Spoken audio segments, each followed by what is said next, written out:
All right, we continue to wait for the proceedings at the Bomas of Kenya to begin. We've just seen another motorcade arriving, and Rashid, we've been here for 5 hours, so this is our 5th hour as we wait for the announcement of the 5th president. For how long shall we have to wait? Sidhani kama tutasubiri sana kama kwa wanapozungumza wachanganuzi Samgitu kwamba kama ashafika sasa hivi na ni saa 10, basi inamaanisha muda wote kuanzia sasa IEBC itaweza kutekeleza majukumu yake kisheria na taifa liweze kujua ni yupi ambaye amepata kura nyingi zaidi. Kile kitu ambacho singependa nikizungumze sana ni kwamba situmie neno na kwamba kuna mmoja atashindwa, mmoja atabwagwa. Ni maneno ambayo yanatia chuki sana kwa wafuasi. Kwa tuseme tu mmoja amepata kura nyingi, alafu watatu wakapata kura chache, basi mwenye kura nyingi ndiye ambaye anastahili kupewa cheti na kuwa kiongozi. Kwa sababu sasa hivi hata ile sherehe ilikuwa inaendelea maeneo tofauti tofauti, baada ya viongozi wote wamefika kidogo imetulia. Kumaanisha kwamba sasa hivi hamna sherehe itaendelea baada ya mwenyekiti kutangaza yule ambaye ameweza kupata idadi ya kura nyingi. Nafikiri ni siku ngumu sana kwa wale wagombea urais.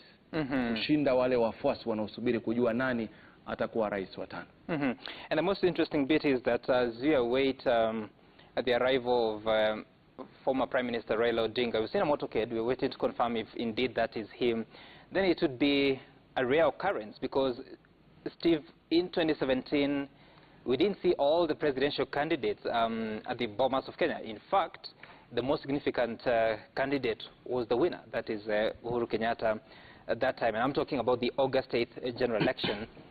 Should Raila Odinga make his way there, then this would be a historic moment where you find all the presidential candidates at the auditorium waiting for the announcement, which up to this point in time, it appears that it's only Wafula Chebukati's secret. Well, I think the Constitution itself anticipates some minimum or residual level of political maturity and decency. And in a perfect constitutional and political setting, you would be expecting all the candidates that contested in that election to show up for the final announcement. So the failure by the Honorable former Prime Minister Raila Odinga to show up in 2017 can only be explained in terms of political bad manners. He needed to have shown up, show appreciation, and tell the IEBC, we have received the results, but we disagree. You're going to progress to the court. That is the kind of maturity that promotes peace and tranquility in the country. So we expect that if that indeed is his motorcade, that would be commendable. We would have expected him to show up, and if he has indeed arrived, then we thank him and we commend that action. We also expected the other candidate, David Maure, to also show up, just in solidarity, because he participated in the election to the end. Yeah, he's already there, yeah? Yes. That's fine. That is the kind of solidarity we need in our political leadership. It also helps to manage the tension. Because if a leading presidential contender fails to show up to receive the results, it demoralizes his support base. And in a country that is deeply divided along ethnic lines, you can see, even without intending, the action of absconding or staying away from the formal declaration of results, that ceremony, can trigger unrest. Because supporters tend to sympathize. Kriegler said, if you look at the IREC report, the independent review report that analyzed the management of election in 2007, they said Kenyans have a peculiar habit. They are heavily invested in the elections, that it makes it impossible to transition post the election. And Rashid, on your screen you'll find the arrival of the Deputy President's mother arriving at the Bomas of Kenya alongside other family members, of course arriving here to witness the announcement from the IEBC, of which we still do not know the details, that Wafula Chebukati will be declaring to the country. Of course, ours is to wait for that announcement, just like even those friends and family of the candidates will also be waiting for. Lakini pengine kuna swali mtu angependa labda pengine niulize. Kuna uwezekano kwamba hadi kufikia sasa walio pale hawajui nani ambaye ameweza kupata kura nyingi? kufikia sasa, ikiwa sasa tushafika saa 10, na kuna uwezekano kwamba labda pengine wale viongozi wa karibu na viongozi wao, nauliza nyote, Steve, Javas, na kuna uwezekano kwamba watu wana mwelekeo kwamba inaelekea, ama bado kufikia sasa sio wote wanaojua hasa nini kinachoendelea? You see, Rashid, what I think reasonably so is that it is unimaginable that the leading presidential candidates or the presidential candidates would get invitation, especially in the case of the possible winner, without being told or hinted that he has got the chances, because in this case we have got only the 4 male presidential candidates. Secondly, elections such as this are a national security issue.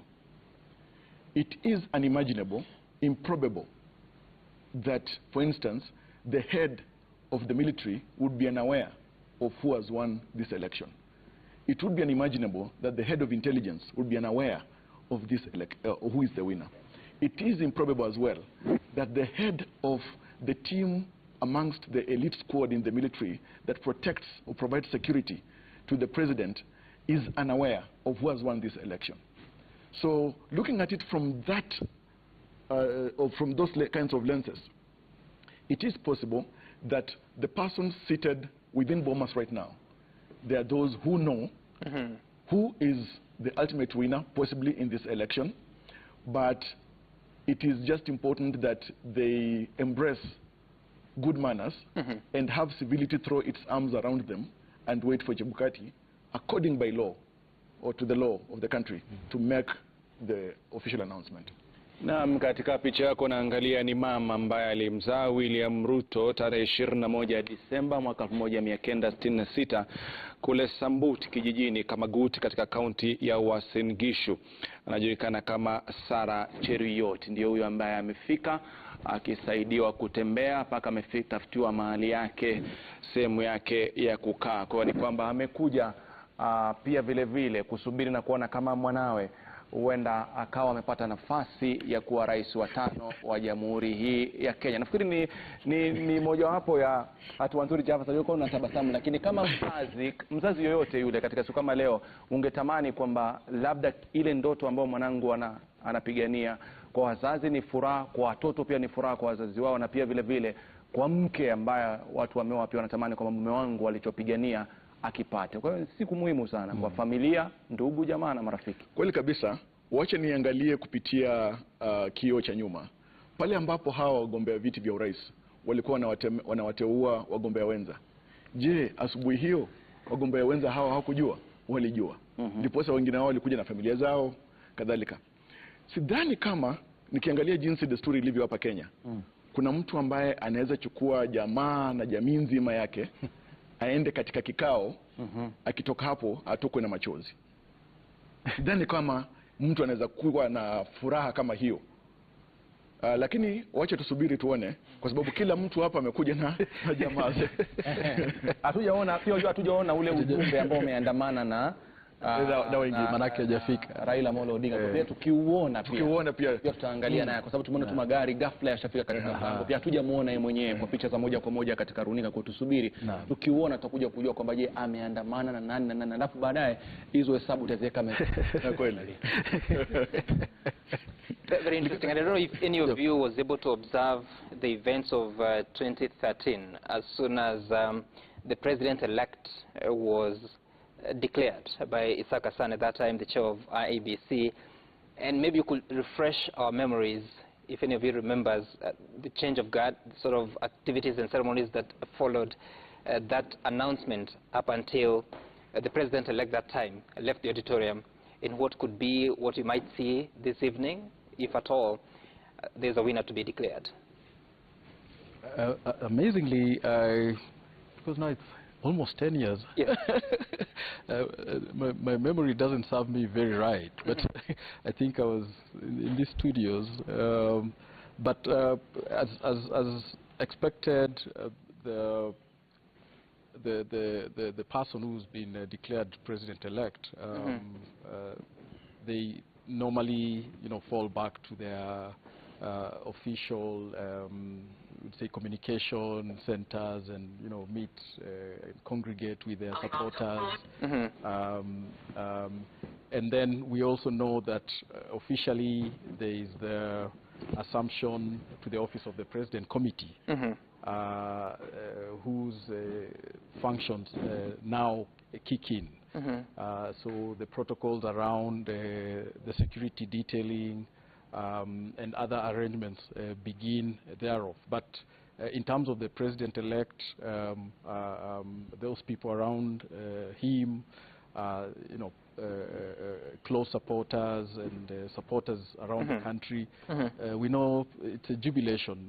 You know, Kenyans will pour out onto the streets and markets and villages and start, you know, and there are also speeches that are expected from all the candidates, whether, and, you know, indicating the direction they'll take. The president-elect obviously will present, and if I recall 2013, you know,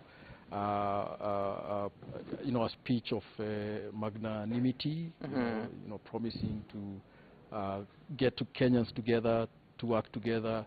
Obviously, at that time, there was indication from the other side that they would go to the Supreme Court. They're not satisfied with the elections results, and that had been earlier, you know, indicated. So it was sort of, you know, at least, you know, the difference between then and this year is that, as we've seen since Kenyans finished voting, and today we haven't had so much from the candidates. Okay. What I'm looking for is the specific changes that you witness, because I remember in 2013 how Uhuru Kenyatta got into the auditorium is not the same way he left that auditorium. He was, of course, surrounded by security men. I don't know that they're women, and also different motorcade. He didn't ride in the same vehicle that he came in. Yeah, of course, if you look at the provisions of Article 138, Sub-Article 10, that requires IBC to declare the results, and then you read it together with the provisions of Article 140 in terms of the timelines for swearing in. Of course, if the president-elect has now been, when the president-elect has been declared, his status then changes, yeah? He becomes, for all practical purposes, he becomes the president. Only for purposes of transition, he has to be sworn in, and therefore the outgoing president remains the president until the handover of power officially has been completed, in this case perhaps on 30th of August, if there is no petition. Now that means that, of course, post the announcement, you can expect enhanced security, change of protocol, and he'll be treated as the president. You can expect communication, and I think Bobby has put it correctly, communication will now follow formal channels. Right. Of course, as he walks out, he may want to give us a short speech, with just, it is a Thanksgiving speech, but you can expect the protocol to change immediately post-announcement, and you can expect the outgoing president to gradually, you know, minimize his contact with the public to allow the assumption of office, the committee on the assumption of office, to issue the official communication. I think by law, right now, the president, His Excellency Uhuru Kenyatta, has probably completed the transition and is only in State House for purposes of handing over power. Should there be an emergency, then he would continue. If there's no exceptional emergency, he will be holding forth only for a limited period to facilitate the transfer. So yes, in short, we will have two presidents actively, you know, one in office, one waiting to come in, but enjoying the same perks. That's what it is. And of course, the president-elect will have an office of the president-elect can actually issue formal communication. Javas, you wanted to add something? Well, yeah, that's very true.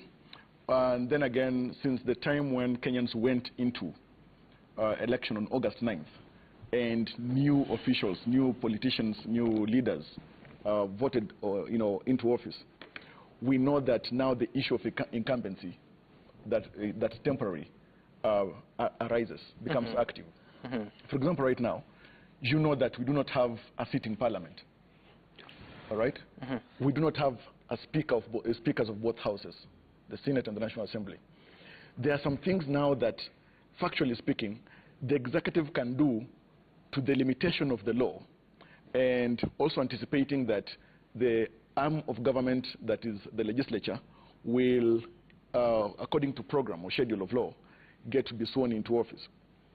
Now, these transitions that we witness, for example, the one we are witnessing through this election, puts to the fore one thing, that we are an organized and progressive democracy, something that other countries envy. So we as Kenyans actually should celebrate the fact that we can have such kind of peaceful transitions, and we are trusting that we're going to have a peaceful transition, and that whoever will be declared the winner will appreciate the fact that the majority have made their choice or their decision, and the fact that it will be prudent and an expectation, a great expectation of the people of Kenya, that insightful or incitement statements will not be made by that person who will not have succeeded to be elected, or politicians from allied parties within their coalitions. So I want to pleasantly imagine that we are going to learn from the history that we've had. And in this country, Gituko will tell you this, that Kenyans are generally rational to a great extent until that rationality is stretched beyond elastic limits by the incitement of politicians. And so we need to appreciate that politicians have to know that upon their shoulders, imaginably strong, that Kenyans have placed so much hope, that they know that the duty and responsibility of nation building is placed upon those shoulders or the laps of our leaders. And so the entire world's eyes are upon this country. The eyes of the country are upon Bomas and Chebukati, and what kind of reactions will be drawn from various parts of the country once that announcement is made. We expect order, we expect civility, but I think we also expect good manners. And I'm getting some reminders here that in August 2017, yes, Raila Odinga was not in the auditorium as the president-elect was being declared, but he had been there alongside his NASA principals hours before the announcement by IEBC, but left.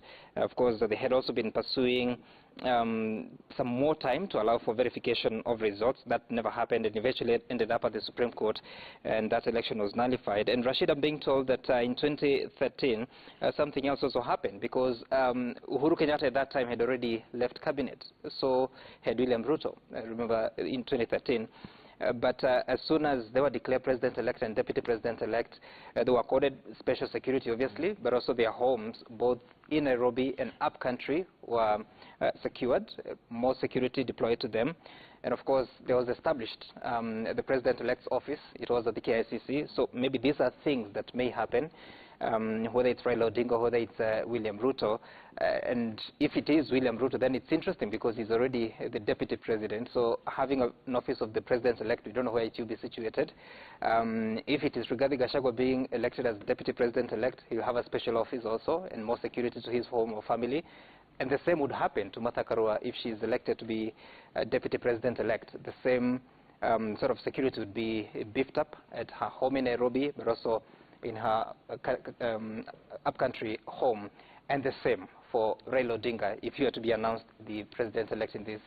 Nafikiri Sam, hilo ni swala ambalo kwa likizungumziwa sana wakati wa kampeni, kwamba tunasema kwamba tufanye kampeni na ikifika mahali tukishamaliza uchaguzi, matokeo yakipatikana, kwa utaratibu tuangalie yule ambaye atakuwa amepata wadhifa huo na yule aliyopo, kuwa na kule kuchukua mamlaka ama kupokeza mamlaka mwingine kwa njia ya utaratibu, maelewano, amani, bila tashwishi yote. Nafikiri ni swala ambalo Wakenya wangependa kuliona.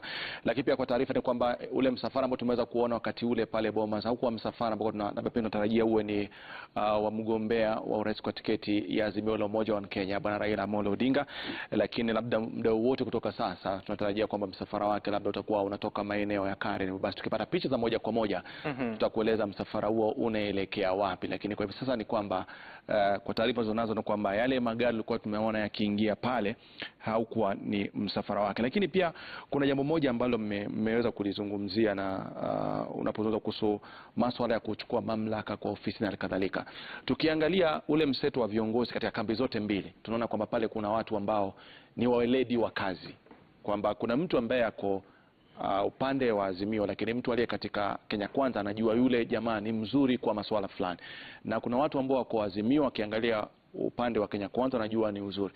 Tunaweza pata siasa komavu kwa yoyote akiingia madarakani, anapokuwa anaunda serikali yake katika nyadhifa muhimu, akavunja utamaduni uliokuwepo na akabisha hodi kwa kambi ya simu kwenda kutafuta utendaji, akajumuisha katika serikali yake. Tunaweza kuona kitu kama hicho kwa mara ya kwanza taifa la Kenya? Inawezekana. Unakumbuka kwamba haitakuwa mara ya kwanza kufanyika. Nasema kulingana na zile siasa zilivyokuwa, yani kwa sababu kumekuwa na siasa kali na kampeni kali. Sasa hivi huenda ikawa ni changamoto kubwa sana. Kwa mfano, acha tuchukue taswira hii. Kwa majadiliano haya, Bwana Odinga ana ule muungano wake wa Azimio. Alafu kwa mfano akipata ushindi, itakuwaje kwamba ana vyama karibu 26 ambavyo vimemuunga mkono, aondoke katika vyama hivyo 26 badala ya kuchukua mmoja wao ama wote, karibu wote kutoka mrengo huo, kumfanya waziri ama katibu wa kudumu, achaenda akachukue mtu kutoka kwa mfano mrengo wa Kenya Kwanza. Ama kwa mfano naibu wa rais William Ruto awe ndiye ametangazwa mshindi, na kumbuka kwamba kuna vyama ambavyo vimemuunga mkono na kumpatia huo ushindi. Itakuwaje kwamba ataacha kuchagua watu katika mrengo huo, wengine ambao walimpatia walimuunga mkono wawe sio wakuu wa vyama, aende katika upande ule mwingine? Iwapo atazingatia hiyo kwa mara ya kwanza, kuna wale ambao watamchukulia kwamba ni msaliti. Kwa hivyo itakuwa ni vyema kwamba hata akitaka kwanza ajadiliane na wenzake katika mrengo, alafu apeane muda, ateue baadaye, lakini asiteue moja kwa moja. Lakini ingekuwa ni vyema sana kwa ishara. Tutaletaje mtagusano na kuondoa tofauti za kisiasa? Kama labda nimesema na mhitaji Steve na nyinyi mnajua uwezo wake Steve na mnasema usimchukue kwa sababu alikuwa upande mwingine. Je, tutaweza kufika pale mahali tunataka kama taifa? Yawezekana, kwa sababu ukiangalia katika mataifa endelevu kama vile Marekani, tukiangalia kama rais wa atamu ya 16 Abraham Lincoln aliwateua wale ambao walikuwa ni wapinzani wakubwa sana wake. Ukiangalia Rais Obama pia akawateua watu ambao walikuwa wapinzani wake wakuu. Kwa hivyo inawezekana, lakini sio jambo rahisi. Inategemea na ukakamavu wa kiongozi huyo, jinsi ambavyo moyo wake na fikra zake zimenyooka, na jinsi ambavyo anatilia utaifa mbele, ili kwamba kwa kuleta watu pamoja, na kwa sababu ya kampeni ambazo huwa zinakuwa zimechacha moto, unajua kwamba hataki ukuta wa taifa ubomoke. Unajua usema kwamba usipoziba ufa ni ukuta utajenga. Kwa hivyo kama ni hivyo, itabidi kwamba angalie, je, ni achague mtu kiongozi kutoka kwa pande pinzani, ama atafute mtu kutoka kabila hilo na isikuwe pengine mwanasiasa shupavu, ili kwamba iweze kufanyika namna hiyo. Huenda pia kafanyika hivyo. Na Mbobi labda alifanya MP Steve, kwa sababu tuliona wakati fulani pale kulikuwa na tofauti nchini Kenya, tukaona kwamba viongozi walikuja wakatembea, kama mnakumbuka, katikati ya jiji la Nairobi, kuonesha wananchi kwamba tumeweka tofauti zetu kando, tutatusonge pamoja. Lakini hatua mojawapo ya kuweka tofauti ni kama kuna mtu ambaye ana umuhimu katika ujenzi wa taifa, na haijalisha ukambi gani, wewe kuweza kumleta kambi yako, nafikiri moja kwa moja umeondoa zile hisia na wananchi watakuelewa na nchi itasonga mbele. I think that was directed to Bobby, but let me give it a shot. So in principle, allow me to answer in English. Struggling not as fluent as Javas here. Now, in principle, there is nothing wrong with political cross-pollination, because you are shopping for talent, you are shopping for allies. In any event, the unity of the state is more important than partisan political positions. But in our local context, we will also appreciate that what happens is not necessary to advance national interest. Sometimes cross-pollination is founded on very narrow parochial interests, like just killing opposition. You know, we saw this since time immemorial. In Moi's time, he would co-opt members of the political opposition into his government to silence them. and he would appoint as many as, and Bobby Z can tell us about that, because you know, before we had this new constitution that delinked the executive from the legislature, you had nearly a third of members of the National Assembly serving in the cabinet, sometimes even from the political opposition. That makes it very difficult to check the government. I think what we must not do is to create or inject impurities, political impurities that can contaminate the ideology of a political party, because we still need to have a clear, coherent political communication coming from the political opposition. You have the leader of minority that says this is the second most largest party in parliament. Ideally, we shouldn't be having people aligned to the political to the minority party serving in the majority government. You get? Because then that undermines accountability. But if you're looking for technocrats, bureaucrats, in this election we've seen the likes of David Ndii on the other side, the likes of Professor Makao Mutua on this other side. If for one reason or another, whoever wins the presidency wants to co-opt either of these technocrats, they would be at liberty to do so, because then they'll be coming to lend their professional expertise. That's okay. Na pia Bob, labda kuna mtu atasema itakuwa ngumu kwa sababu hata watu wakienda kupiga kura, labda pengine kila mrengo ulikuwa kuna tayari unajua tukishinda huyu ni nani nani. Na kuna lile swala kwamba watu wanaogopa kwamba anayeshinda anachukua kila kitu, kumaanisha anayeshindwa hana nafasi kisheria ya kuwa na nyadhifa yake kama kiongozi wa upinzani rasmi kisheria. Mlichukua ya maoni wakati tunasema tunasubiri katiba ya mwaka 2010. Hili mbona alikuweza kuafikiwa? Manake ni kwa sababu ya mfumo ambao tulikubaliana kama Wakenya tuwe nao katika uongozi wa ngazi ya utekelezaji wa kitaifa, yani national executive, na tulichukua mfumo wa kimombo tunasema presidential. Na kwa hivyo sasa unaona kwamba ni zile taasisi za dola ama vitengo vya dola ambavyo ndivyo ambavyo vinatiliwa msingi na kipaumbele. Kwa hivyo kuna national executive, kuna bunge la kitaifa, alafu kuna mahakama. Kwa hivyo katika huu mfumo utakuta kwamba na ule mfumo ambao sasa upinzani ama kiongozi wa upinzani yupo katika bungeni na ana wadhifa wake bungeni maalum, utakuta kwamba ni katika ule mfumo wa ubunge, yani parliamentary system. Na hapa tumejaribu kuileta hapo awali. Ukiangalia rasimu za katiba za awali kama ni ile ya Bomas na hata ile ya kwanza, sisi kama Committee of Experts tulikuwa tumeichapisha Harmonized Draft Constitution of Kenya, ilikuwa inajaribu kuleta hii mifumo yote miwili pamoja, mfumo wa urais. Kwa hivyo iwe kama mseto, mfumo wa urais na mfumo wa ubunge. Lakini mwisho wa Kenya wakaamua kwamba ni mfumo wa urais ambao utakuwa nao. Lakini si ati kwamba hakuna upinzani. Tofauti ni jinsi chanzo na chimbuko cha serikali, na serikali inaendesha shughuli zake kutoka wapi. Kwa hivyo mfumo wa ubunge, unamshtua Steve.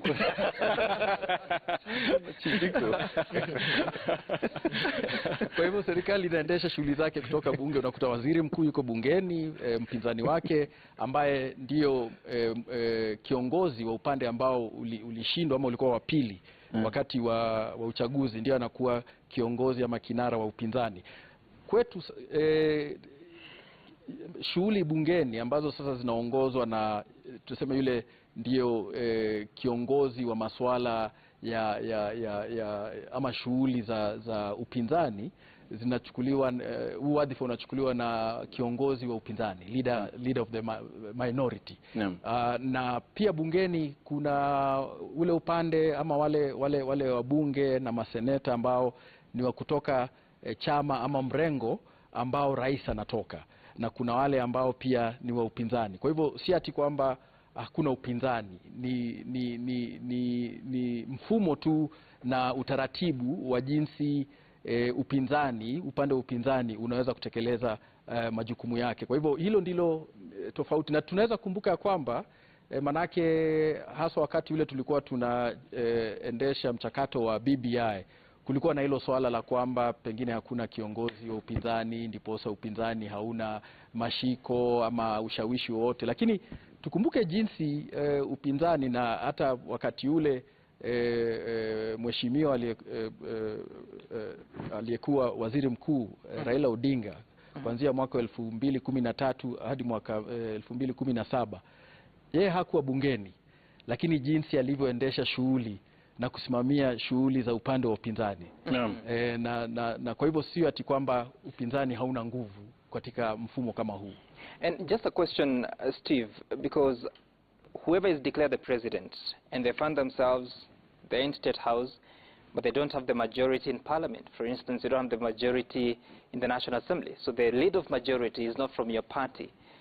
What happens? How do you deal with government business in the House? Who leads the government business? Is it your leader of minority? Or how do you deal with it? Well, happily that scenario may not, okay, let me not say may not obtain, because looking at the numbers, it seems that Azimio has a slight majority on the number of elected members of the National Assembly. The leader of majority by law, by constitutional definition, is the leader of the party that has the highest number of elected members, and the leader in the National Assembly, and the leader of minority is the second most largest party in the National Assembly. If it so happens that the leader of majority and the head of the executive come from opposing camps, we would still expect them at the very minimum to have some harmonious work relationship.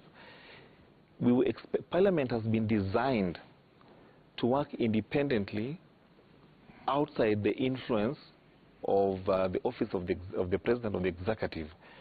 So that if it's about generating bills, the bills would be generated by the Cabinet, the Attorney General will be responsible for preparation of those bills and then share them with the leader of majority. The leader of majority is, by law, mandated to ensure that those bills are tabled and canvassed. If he declines, then there would be need for judicial intervention, because then he would be sabotaging the functions of that office. The function of that office is supposed to go on smoothly, whether the leader of majority is within the same party as the president or not, whether they have fallen out or whether they are in they have a harmonious. But how practical is that? Because remember the different bills that have been passed in the 12th Parliament, whether it's the security laws or it's the VAT introduction on fuel, and you find that leader of majority then, Aden Duale, would be at the forefront, assuming that President Kenyatta's party was ODM, led by John Mbadi, and Aden Duale does not believe in what the government was pushing for. How do you reconcile that? Because Aden Duale would have been forced to propagate something he doesn't believe in. Well, you know, there's no limit on how far someone can go to sabotage a constitutional office. But what we do know for sure is that the Constitution expects a harmonious work relationship between the two offices, regardless of the composition of the nature of their relationship between the office of the President and the office of the leader of majority.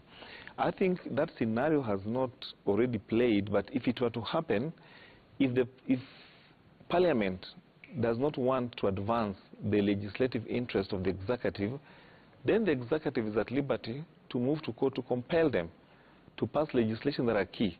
If they cannot pass those legislation, then we would have to review.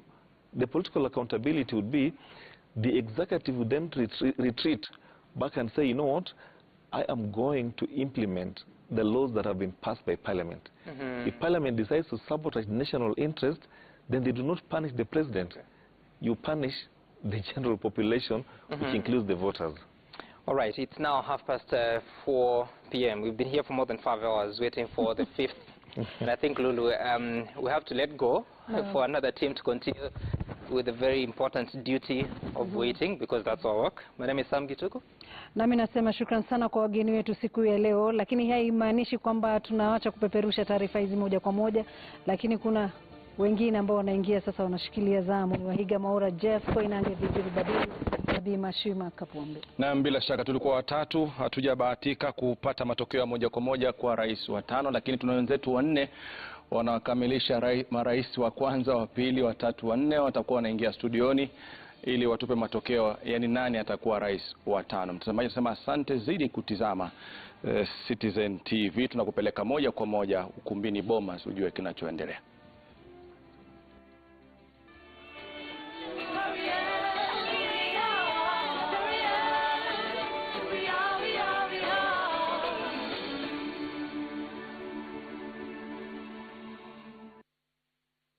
Simama, Wakenya wote simama. Simama, wewe shujaa, simama.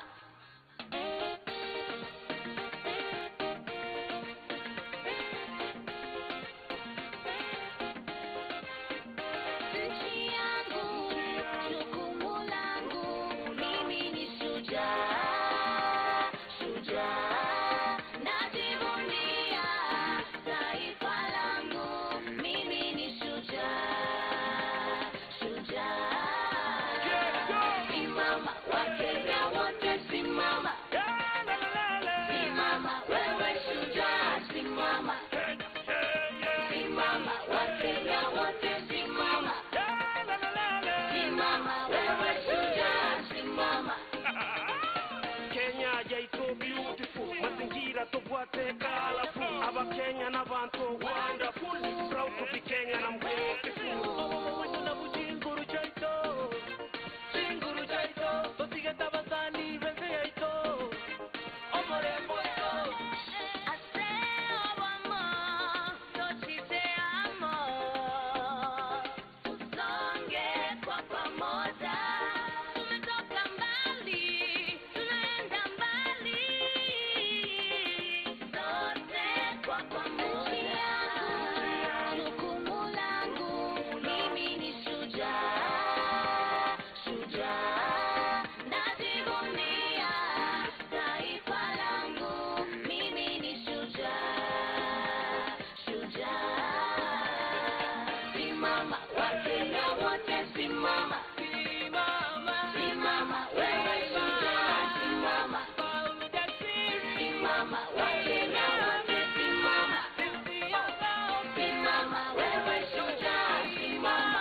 Particularly about the integrity of the IEBC technology and server. We have intelligence and reports that their system was penetrated and hacked, and that some of the IEBC officials actually committed electoral offenses, and some of them ought to have been arrested if they were not arrested. I think you will remember that I had earlier stated that Bomas of Kenya was a crime scene, and that was way before the results of this election. The reason that I say Bomas of Kenya was a crime scene is because as Kenyans were busy waiting for the outcome of this election,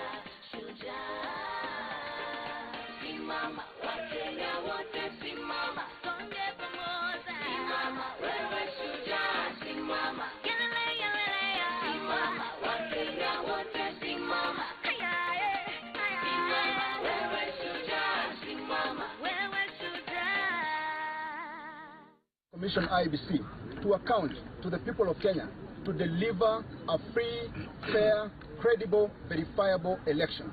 The people of Kenya deserve nothing less. Thank you very much. I will now give it to my colleagues. Lastly, because my colleagues are indicated, lastly, may I say that there is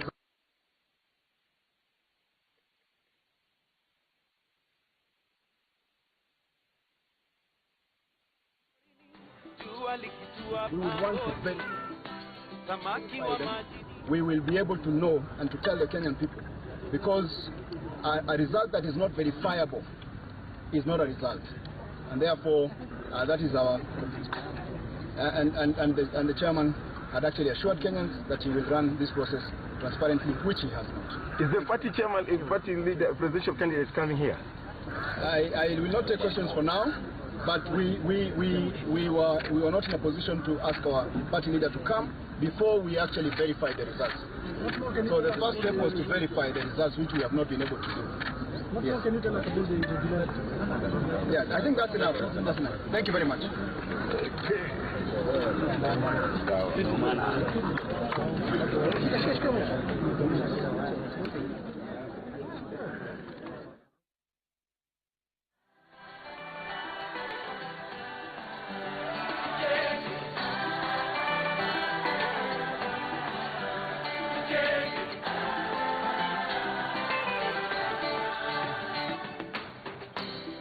Ukinyesha tusinyeshewe, tuwe salama.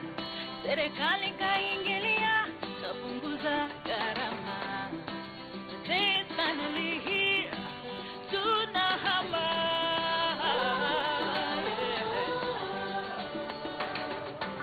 Finally, sawa kwa wote. Hata yule mapato ni duni, malazi yopata.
mashambani, tunachapa kazi, twaboresha makao, tunachapa kazi, twaboresha afya, tunachapa kazi, tunasonga mbele.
different colors of a nation come together for a win. We share spirit deep within, our hearts beat in the rhythm. Different faces of the nation come together for the win. Moja, unaweza kujitenga. Moja we can. We are. We rise. We spread beyond our limits. We are. We have. We are. We are. We are.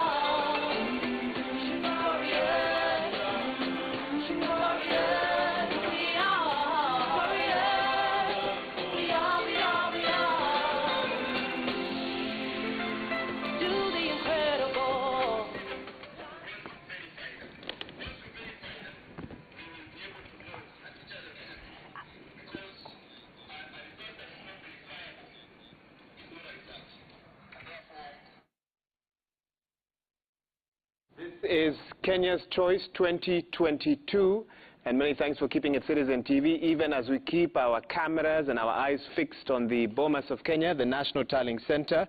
My name is Wahiga Mwara, and I'm not alone here in studio. I'm together with... Naam, bila shaka mimi ni Mashirima Kapombe, tukiwa tunaendelea tu kusubiri tangazo hilo kutoka IEBC. Mwenyekiti wa IEBC Wafula Chebukati alikuwa anatarajiwa kutangaza rais aliyechaguliwa mwendo wa saa 9. Wakaahirisha hadi mwendo wa saa 10. Sijui kama wanangojea saa 11 ndio iwe the 5th at 5 p.m. That is the question we are all asking, and Victoria Rubediri, all eyes of course are at the Bomas of Kenya, and this is after slightly over 14.1 million Kenyans took to the polling stations on August 9th, and their votes taking that journey from the over 46,000 polling stations to now the Form 34C, bearing the final result of the presidential race. 4 presidential candidates campaigned, they debated, and now waiting for this moment of reckoning. But we also have Jeff Koinange here in the house, folks, and I tell you, it's been a wait and a wait and a wait. The patience of Kenyans is wearing. It's going to wear at some point, because you know, Chebukati promised to make an announcement 3 p.m. It's now 5 p.m. The choirs can only do so much. The choir. I think the fat lady has come and sang again. So we're waiting. It's a waiting game. But something very interesting, Jeff, happened about a little under 30 minutes ago.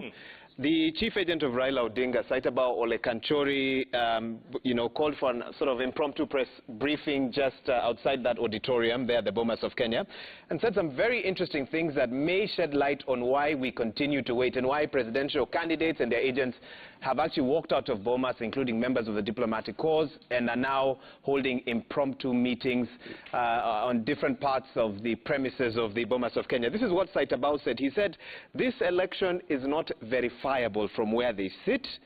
He raised questions with the chairman of the IEBC that they feel they do not have answers to.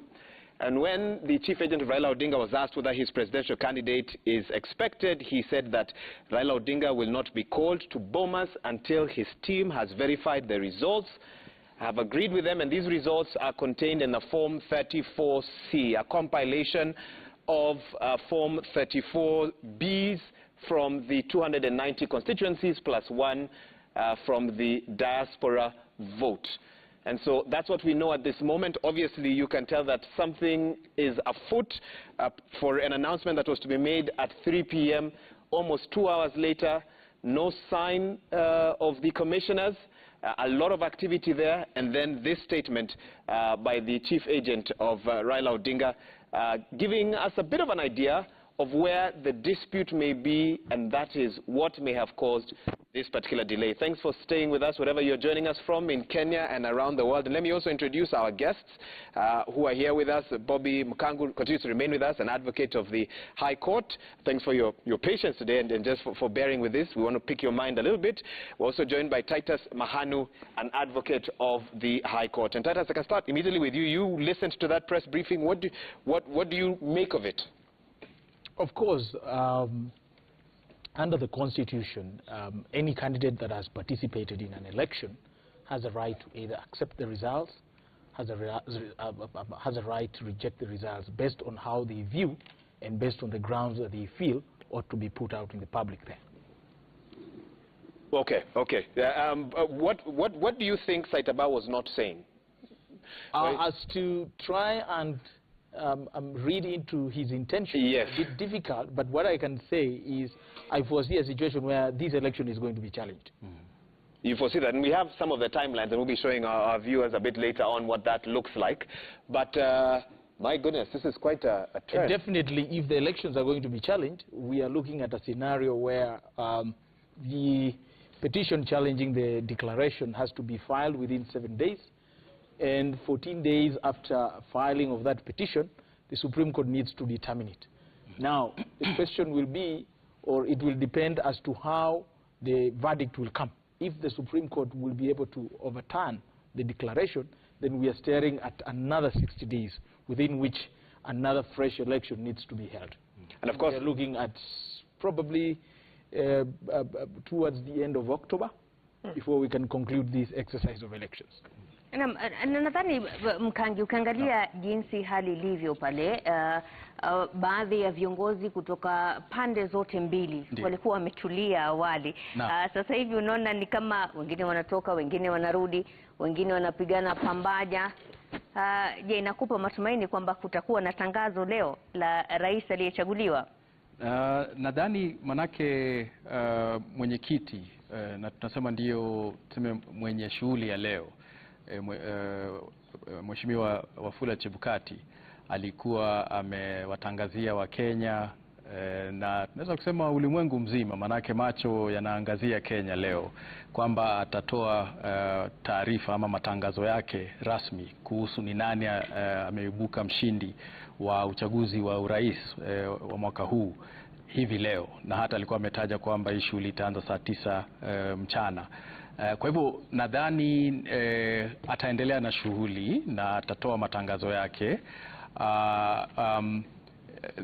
Tumesikia pia kutoka upande wa mgombea wa Azimio Kenya One wakisema kwamba hawajaridhika na mchakato haswa kuhakikisha matokeo kufikia sasa, lakini hakutoa taarifa za ziada.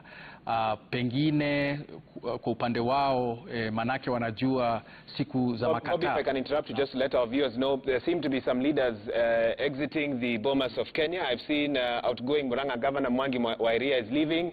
Outgoing Governor James Ongwae should be of Kisii also leaving. A sign, and of course they are Azimio leaning. We don't know where they're headed to, possibly to converge either at KICC at the Azimio Command Center, or maybe even to meet with presidential candidate Raila Odinga, but that is their motorcade, and they have left the Bomas of Kenya. And this is the kind of activity we may see in line with that statement by Saitaba Ole Kanchori that they haven't verified the results. They are not clearly satisfied if Chebukati was to read or make an announcement right now. And so this is very telling. Mkangu, you can continue. Nilikuwa nasema kwamba siku za makataa za kikatiba ni kesho. Kwa hivyo hatujui kama upande wa mgombea aliyekuwa waziri mkuu Raila Odinga wanataka kuiomba tume iwape fursa ya wao wenyewe kuhakikisha kwamba wanakubaliana na matokeo ambayo yatatangazwa leo, lakini hiyo inaashiria kwamba pengine wanajua matokeo, kwa sababu huwezi kukikataa ambacho hujakiona ama hujakisikia. Lakini kama ulivyouliza, nadhani shughuli itaendelea, manake hapo awali tulipokuwa tunachanganua na wenzangu tulikumbuka kwamba katika chaguzi za hapo awali za mwaka 2013, 2017 mgombea Raila Odinga hakuwepo wakati mara ya kwanza mwenyekiti Isaac Hassan na mwaka 2017 Wafula Chebukati alikuwa anatangaza matokeo. Kwa hivyo nadhani hilo la kwamba hao hawajaridhika na ambacho kama nilivyosema pengine washajua ni nini kitakachotangazwa. Kama hawatakuwa Wahiga amesema kwamba tumeona wengine wakiondoka, lakini nadhani shughuli itaendelea.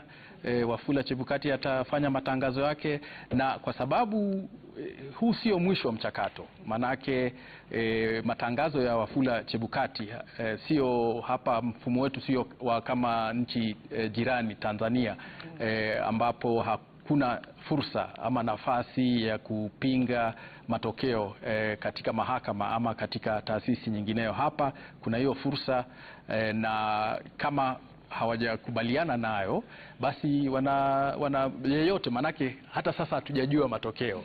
Lakini pia Chebukati alisema kwamba atahakikisha kwamba hili tangazo halitafanywa usiku. Naam. Je, kuna uwezekano kwamba si kama Titus anaweza jibu hilo, kuna uwezekano wa tangazo hili kutolewa kesho? Naam, nitajaribu kujibu kwa Kiswahili.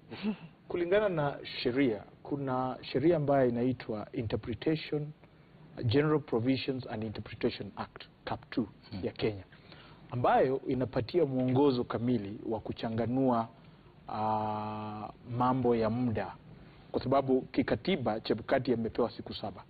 Lakini ukiangalia katika ile sheria, siku 7 katika kisheria inamaanisha siku kama 8-9 hivi.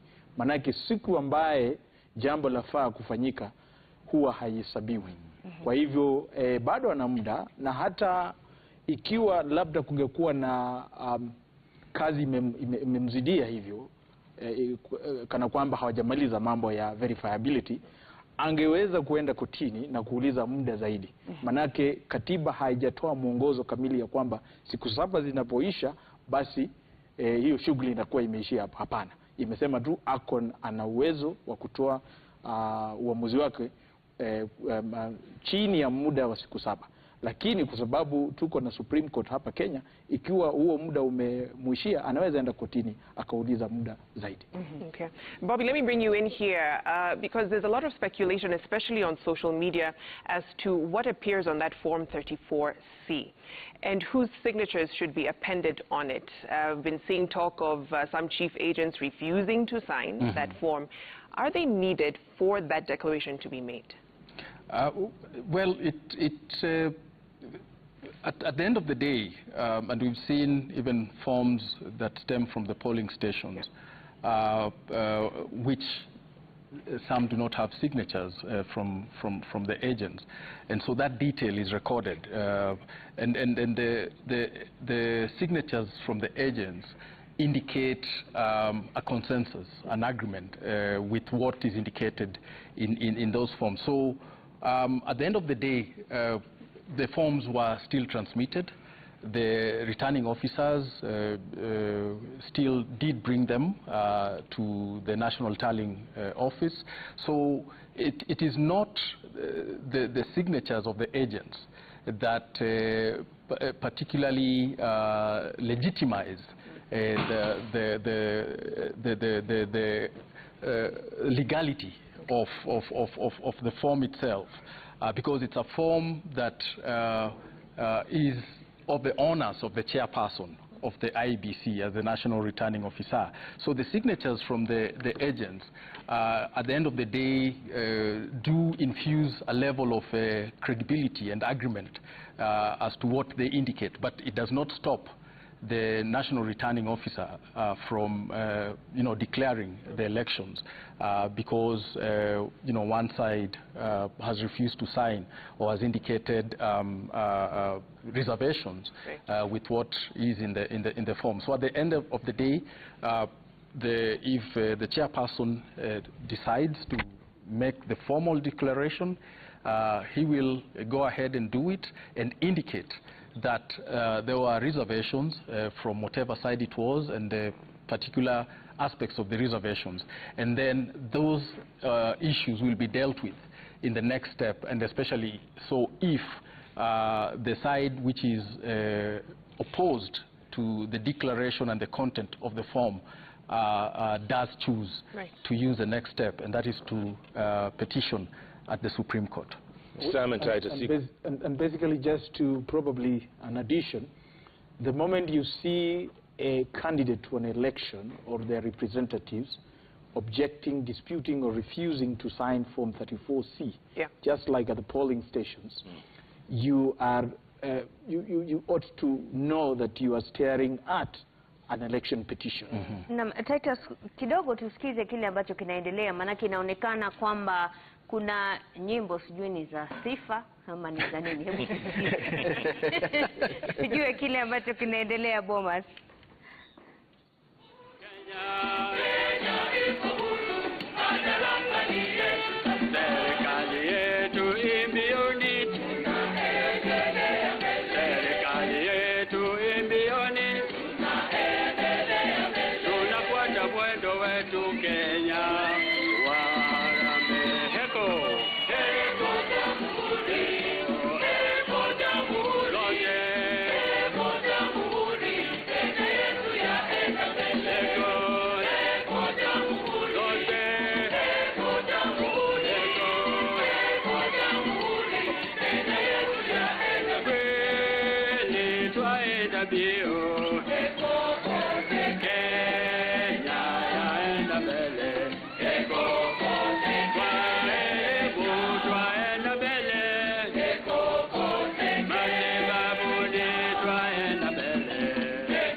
And folks, if you're listening in, you can tell from the body language of the people in that auditorium.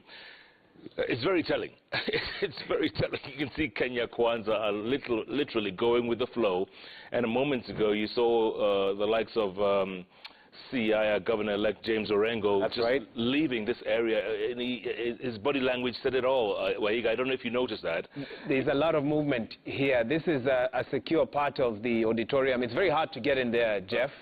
And you must have the right sort of accreditation. We're seeing members of the diplomatic corps making their way there. You're seeing agents of presidential candidates also. You wonder what's happening behind the scenes. What are we not aware of at this time? But the body language here, Jeff, doesn't need much interpretation, does it? No. They are going with the flow. It looks like mostly Kenya Kwanza who is doing that.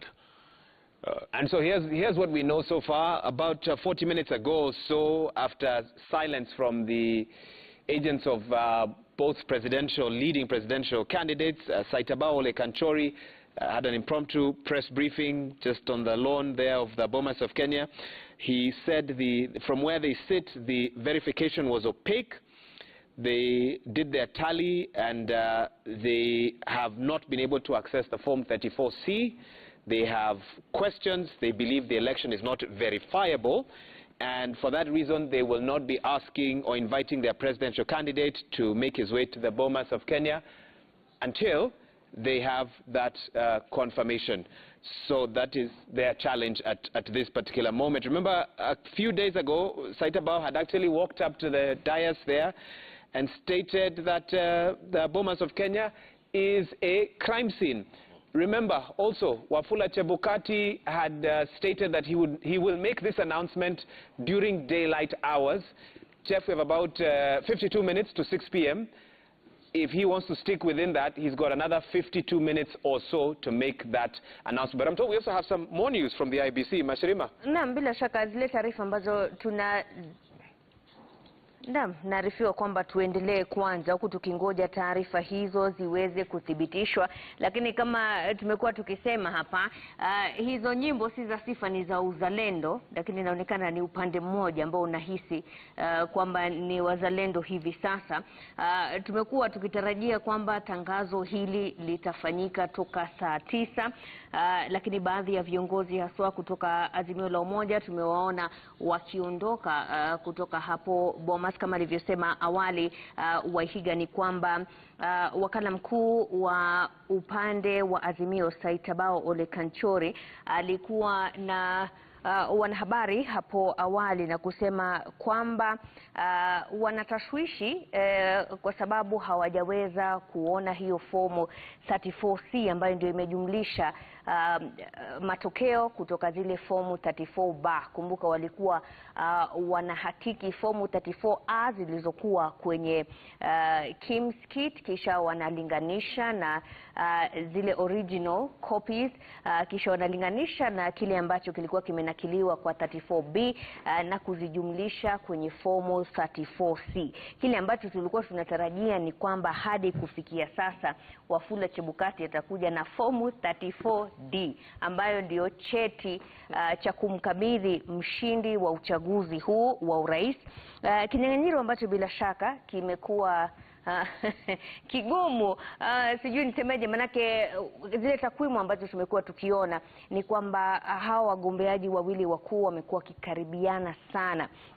Lakini nadhani kwa sasa kile ambacho wengi wanataka kujua ni nini haswa kinachoendelea Bomas, mbali na wale ambao tunawaona wakiongoza shughuli hiyo kwa nyimbo za uzalendo. Kwa wageni wetu hapa tumeona haswa wale mabalozi na baadhi ya viongozi wakiwa wanakutana kule nyuma. Hivi sasa tunaona gavana wa kuchaguliwa James Orengo aliyekuwa mgombeaji katika eneo la Embakasi pamoja na Nairobi woman rep elect Esther Passaris in the middle of that group, and others huddled, conversing, discussing on numerous phone calls happening at the same time. And the assembly there at that auditorium, Mashirima, has changed. A lot of empty seats now. A lot of people have left. Some we've seen them exiting in their vehicles there at the entrance of the entrance/exit of the Bomas of Kenya. And so this shot really telling us a lot in terms of the consultations that are happening at this particular time. Now, Wahiga, awali ulikuwa unatueleza sehemu ambapo tumeona hao mabalozi na viongozi wengine wakiwa wanaingia. Unasema ni sehemu ambayo si rahisi kufika. Nadhani wewe na Nimrod mlijaribu huko. We were looking for some interviews yesterday, and that is a difficult place to access. And there's a lot of commotion around there. We don't know if all the commissioners are in there, that's where their lounge is, that's where they retreat to, that's where a lot of the work is happening beyond the validation verification you are seeing at the floor of the auditorium.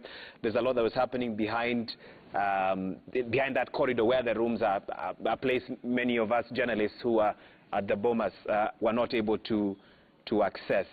But obviously, some of the big questions that have been asked at this time has been, will IBC complete this process on time? It does look like they will. Who will they declare the winner? Well, we're still waiting. We're still waiting. And also, you know, for the fact of clearing this up for a lot of our viewers, because Bomas of Kenya has been the host of a lot of political posturing, if you will, where we see a lot of the political agents oftentimes being blamed by the IEBC commissioners for delaying the process. And, you know, when you look at this, to our two guests, in terms of people leaving the amphitheater, some coming back in, phone calls flying here and there, what impact does it have on the process? At the end of the day, you know, the Supreme Court said it's not an event, it's a process, one that started at the polling stations on August 9th. And according to that Maina Kiai ruling, that is where the presidential race was won or lost. So when we see these displays, you know, what does it mean? Does it have any impact, any bearing whatsoever on that process? I'll start with you, Bobby. In terms of the technical process, not so much, because we know, and Kenyans have been watching the process of, you know, tallying, verifying, up to this stage, and some of them also have been doing their own independent tallying, because as you indicated, the 34A forms are available on IEBC's website. So that aspect of it is so that there is transparency in the process, but also everyone can eventually verify what Chebukati announces and as against what is in the forms. So in terms of that technical aspect, in terms of the program and the timing that the chairperson has indicated, I think that this does not have any great impact. We must remember also this ceremonial arrangement is very much again for the optics of accountability, of transparency, of inclusion, but it could be the case because it's not a direct or categorical constitutional requirement that we must have this kind of ceremony where we even invite the diplomatic corps to come and you witness this. I think it's more in the cause of considering this to be a major national and state event that the IEBC does make it, you know, and declare in this very, very regaliad, if I may use that term, kind of event. Definitely, I think it has an impact, as I said, in terms of the optics and what those communicate out there to the Kenyans who are following this particularly, but also to the rest of the world, because they have been following this, they have been watching the events at IEBC, I mean at Bomas of Kenya. Now we are seeing the choirs are back early in the morning. It was very much a celebratory mood with everyone in the auditorium, you know, getting up and dancing and getting down, as we say, to the music that the different choirs and musicians were tuning out. So this I think has more impact in terms of what it communicates. Okay, gentlemen, if you could just look at the screens right now, look at live pictures of quite a few people literally walking out. There are quite a few people walking out even as the religious... But I'm not sure where that was the Kenya Kwanza presidential candidate, UDA presidential candidate William Ruto. I'm not sure where he's heading to, because what we're seeing on the auditorium is a build-up in terms of arrival of different delegations here to the dais there. We've seen interreligious council members, Jeff. Right. They've filled up some of those seats now at the stage. Archbishop Jackson Olesapit of the Anglican Church, Archbishop Martin Kivuva, the chair of the Kenya Conference of Catholic Bishops, Bishop Emeritus David Oginde, who's the chair of the, I think, Evangelicals Association of Kenya, and others. We're now seeing also presidential candidates also arriving. So I suspect Deputy President William Ruto, who's the Kenya Kwanza candidate, is being routed to probably be somewhere behind the scenes here, as it seems that we are now closer than ever before to that announcement, Jeff, that Kenyans and the region and the continent and maybe the world have been waiting for since 3 p.m. Inaonekana kuna shughuli hapo, ni kana kwamba lile tangazo ambalo tumekuwa tukilingoja litafanyika muda wowote kutoka sasa. Lakini unajua wanahabari huwa tuna tabia ya kusema muda wote kutoka sasa, alafu tutaendelea kusema muda wote kutoka sasa hadi saa moja. Kwa hivyo ni kuwa tuna subra tuweze kuona kile ambacho kitaendelea. Namwona huyo ni mgombeaji wa chama cha Agano, David Mwaure, akiwa pia anaingia hapo kwenye eneo hilo la Bomas, ambapo viongozi hao wa dini tayari wamekaa kwenye viti wakingojea tu tangazo hilo kutoka kwa Wafula Chebukati.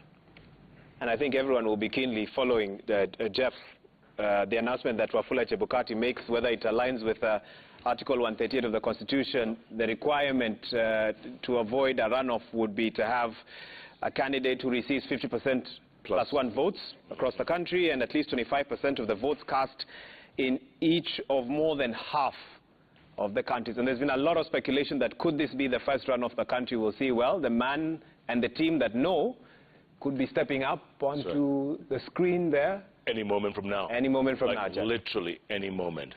It's becoming a bevy of activity over there. Wahiga, you said you tried to get into that space. We did. We used everything we could.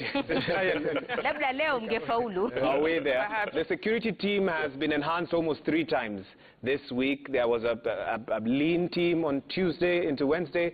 From Thursday it was escalated. Even getting into the gate was a problem, even with the right documents. And yesterday you had to fight to make your win, especially with the incidents. I know you guys saw, and we were in studio with some of you. Yeah. Laptops, and all, commotion over different issues. And so the security team here has had to keep changing their protocols as they assess the situation on the ground. No, absolutely. And of course, that amphitheater floor has been cleared of those tables that initially were set up to verify the Form 34B coming in from the returning officers, 290 of them, but now all collated into the Form 34C that will eventually become Form 34D. That is a certificate that will be handed over to the winner, announced by IEBC Chair Wafula Chebukati. That is the man, that's the face that we want to see come through that space right there and make that all-important announcement. Kenyans have been waiting patiently since last Tuesday when they went to the polls. But of course, with all this activity, familiar faces in the political scene making their way in and out of that amphitheater, and of course, raising a lot of questions as to what could they be discussing, what could be leading to this delay with very important individuals already in the room, having waited for hours before this point. So it doesn't help in terms of this vacuum of information. It can be filled with a lot of misinformation. That's correct. It's been hard to really, trust what you see on social media this past week, Jeff. And also the optics coming out of the screens. Look at see the optics. What does this tell your average viewer? What's going on at Bomas, folks? I'm sure that's what they're asking. Around the country and around the world, what's going on at Bomas? You see that security at that place, it's being enhanced literally by the minute. And people are wondering, what's going on? When's Chebukati going to come out? What's he going to say? It's all a question of when, if. The 7 most important people right now are the IBC commissioners. Yeah. We haven't spotted either of them. Any of them. Up until now. And I'm wondering who that security team there is clearing that corridor for. We've only seen one presidential candidate make their way out from there after they'd left, after they'd all stepped out. We're waiting to see whether George Odakoya will come back in. And of course, the Kenya Kwanza presidential candidate, William Ruto. But the commissioners are the men and women of the moment. And we are waiting for them to emerge and hopefully emerge before 6 p.m. as per the promise that they made. What a week, what an election. It's been Titus and Mkangu here, even as we've continued to follow what's happening. Wahiga, na leo nadhani ni siku muhimu kwa sababu iwapo tangazo hili litafanyika leo, basi inawapa wale ambao hawajaridhishwa siku saba za kwenda mahakamani kupinga matokeo. Kwa hivyo iwapo tangazo hili litafanyika leo, wale ambao wanapinga matokeo wana hadi Jumatatu ijayo kwenda kuwasilisha kesi mahakamani. Iwapo haitafanyika leo, itafanyika kesho, basi wana hadi Jumanne. Okay, so this is now live from the Serena Hotel. Juliana Cherera, Justus Nyang'aya, these are IBC commissioners, Francis Wanderi, Irene Masit, 4 of the 7 IBC commissioners not at the Bomas of Kenya, but at the Serena Hotel, and they're about to issue a statement. We're not sure why they're not at Bomas. It was assumed they'd all be together, but let's listen in.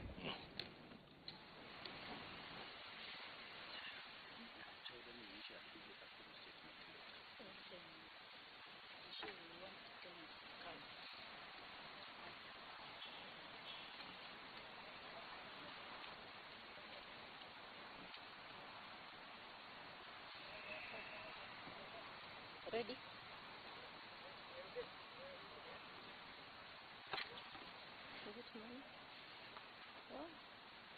Good evening. As you can see, part of the commissioners are here because this is what we want to say. We have done the 2022 general election in the most effective and efficient manner. We have ensured that all the challenges have been contained, but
okay. As you can see, we are part of the commissioners in the IBC. We have conducted the 2022 general election, and we have ensured that we have improved the standards, and we have ensured that we have consistently communicated what is happening. We have partnered with all stakeholders, and we'll say it for a fact that as the Commission, we have done a good job. But some things need to be put out there. As you can see, the 4 of us, we are here not at Bomas of Kenya, where the result is going to be announced, because of the opaque nature of how this phase has been handled. We therefore cannot take ownership on the results that is going to be announced. However, we have an open door that people can go to court, and because of the same, we urge Kenyans to be peaceful, because the rule of the law is going to prevail. Thank you.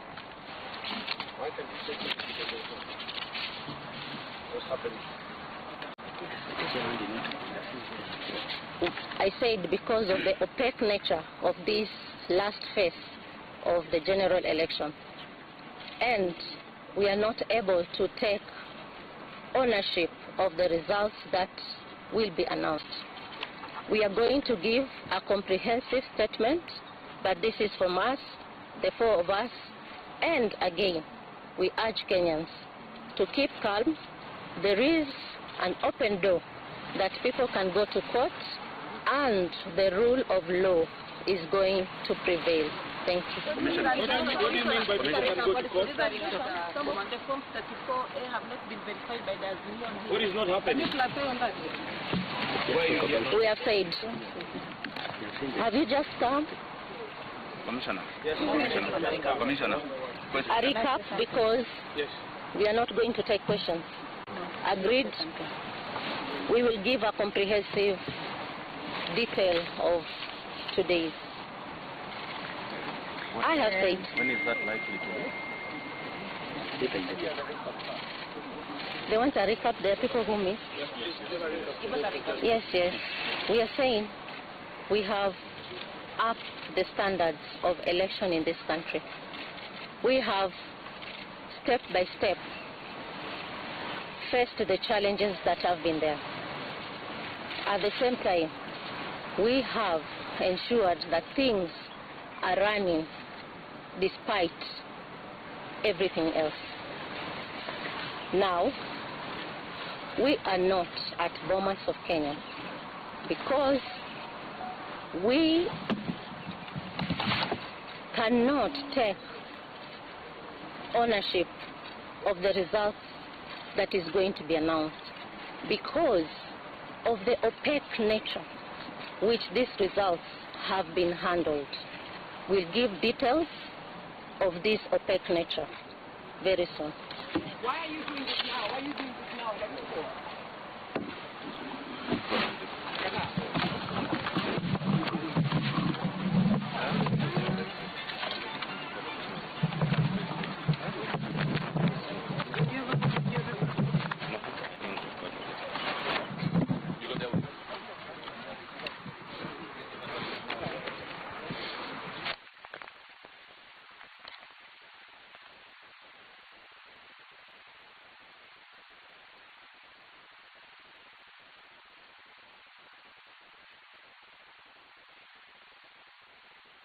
Naam.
Those are live images from the Bomas of Kenya, the National Tallying Center. We've also brought you that short press briefing by 4 commissioners at the Serena Hotel.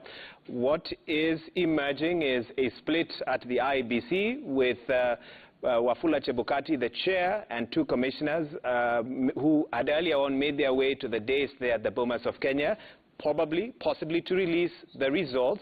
But commotion ensued there at the dais, a security situation, and the security officers there are now trying to sort out the situation. But I know, Mashirima, you're also following what was happening at the Serena Hotel, where that press briefing just took place. Naam, bila shaka na naibu mwenyekiti wa IEBC Juliana Cherera pamoja na makamishna wengine wa IEBC Julius Nyang'aya, Francis Wanderi na Irene Masit wakiwa wanatoa hotuba hapo kwa wanahabari wakisema kwamba wamejaribu zaidi kurekebisha yale ambayo yalikuwepo katika chaguzi za awali, na kwamba uchaguzi huu wameufanya kwa njia nzuri kabisa, na kwamba wameweza kushirikiana na washikadau wengine, na kutoka kwao wanasema kwamba wamefanya kazi nzuri. Lakini Julian hapo akisema kwamba kuna masuala ambayo wanahitaji kuyasema, kwamba hawawezi kujumuika na wengine pale Bomas. Lakini Faisal Abdulrahman ni Faisal Ahmed ambaye yuko Serena hivi sasa, anaungana nasi kwa mengi zaidi. Faisal, kama unatusikia, hebu tueleze kwa nini makamishna hao hawaja kubali maswali, na la msingi wamesema nini? Naam, asante sana Mashirima. Labda ungeweza kunikubalia niweze kuendelea kwa lugha ya Kiingereza. Now, the 4 IEBC commissioners just a few minutes ago concluded a press briefing that was also very brief, less than 5 minutes, explaining that the whole process, the whole 2022 general elections were conducted in a way that they feel was actually very good and above board. However, they're saying that there was some issues with the last tallying, that is for the presidential candidates, and that they are not comfortable being part of it, and that there were some opaque things that were happening in which they do not want to be a part of. However, they've refused to take our questions, and they insist that they're going to give a more detailed press briefing after this. So we're just waiting to hear more from them, but all indications are showing that there is a dispute or discord between the IEBC commissioners, because a few moments ago 4 of them were here addressing the media on the irregularities or opaqueness or opaque nature in which the presidential tally was actually conducted with. Now, from here we're just going to see if they're going to give us that detailed brief, or if we are going to actually go somewhere else and see what's happening. But so far, that is what we have here from Serena Hotel, and we just are keeping our eyes and ears open in case anything else pops up. Mashirima. Ahmed hapo kutoka Serena akiwa anatueleza yale ambayo yamejiri katika mkahawa huo wa Serena, akisema kwamba makamishna hao 4 wamejitenga na matangazo ambayo tulikuwa tunatarajia kutoka kwa mwenyekiti wa IEBC Wafula Chebukati, ambaye ni afisa mkuu wa uchaguzi wa urais. Makamishna hao wakiwa ni naibu wa IEBC Juliana Cherera, Julius Nyang'aya, Francis Wanderi na Irene Masit. Now, Sam and Titus, you saw the pictures coming out of Bomas. Last 6 days, it's been pretty calm and tranquil. And Waiga, you were there yourself. You saw that for yourself. I mean, there were isolated incidents here and there, but nothing close to what was... Nothing close to what we've just seen the last 30 minutes or so. And Chebukati had actually come down. He was on the dais, like you said, and then he disappeared back upstairs. 4 commissioners have taken off, saying they aren't going to go with the results of what they call the opaqueness of the election. The last phase, specifically. That's what she kept emphasizing. What's going on? Jeff, to be honest, of course, without doubt, the situation has been complicated by the statement that has been read by the 4 commissioners from Serena. If they had not read the statement, probably one will say it would have been a bit easier to cascade along the legal provisions. But having come out very clearly, very unequivocally, to state that they do not wish to be associated with the results that are going to be announced at Bomas, it really complicates the situation. Remember, this is something that we have never stared before in this country. And so perhaps in as much as they have said that parties that dispute to it have a right to go to court, which of course is provided for in the Constitution. But the message that is strongly sent out there is that towards the tail end, the whole process has been compromised. And compromised in the basis that at this point, I suppose Chebukati is remaining with 3 commissioners. So it's 3 commissioners, two commissioners against 4.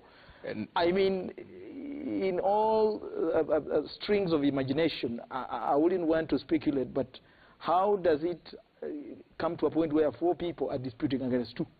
Bobby? Nikiongezea Kiingereza mani endelea tuweke lugha ambayo wewe mwenyewe unaridhia. Yale mwenzangu aliyosema ni kwamba hawa wanne. Bobby, let me interrupt you for a second. I can see there William Ruto's mother being escorted. I don't know if it's to the days or outside. Of course, she's been here as all this has been happening, and we certainly hope the authorities here will quickly restore peace and calm to this auditorium. It's very crucial because the declaration of the president-elect will be made here. So I think she's being escorted out. Yeah, looks like out. Probably the state of security there is not one that can be guaranteed, but it is very unfortunate what has transpired here.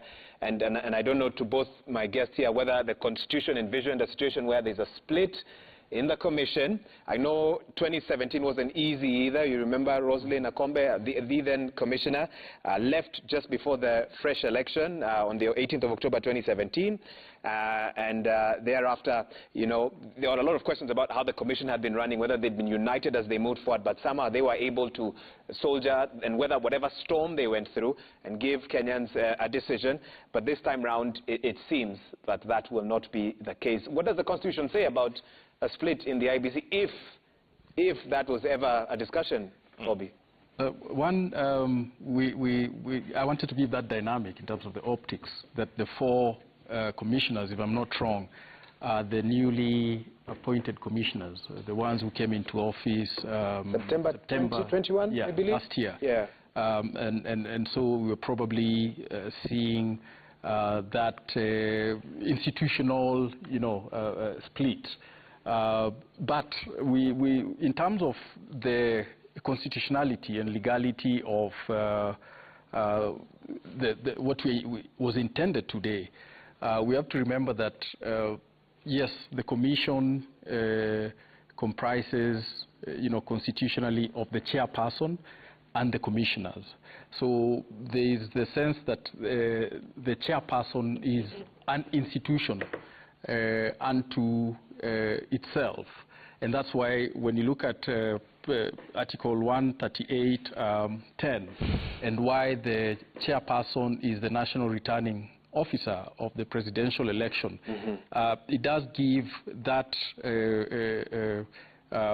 onus on the chairperson. It doesn't say it is the commission that announces. That's put the onus on the chairperson of the commission to declare the election, you know, within 7 days after the presidential election. So as long as the chairperson does eventually give that announcement, then we move to the next step.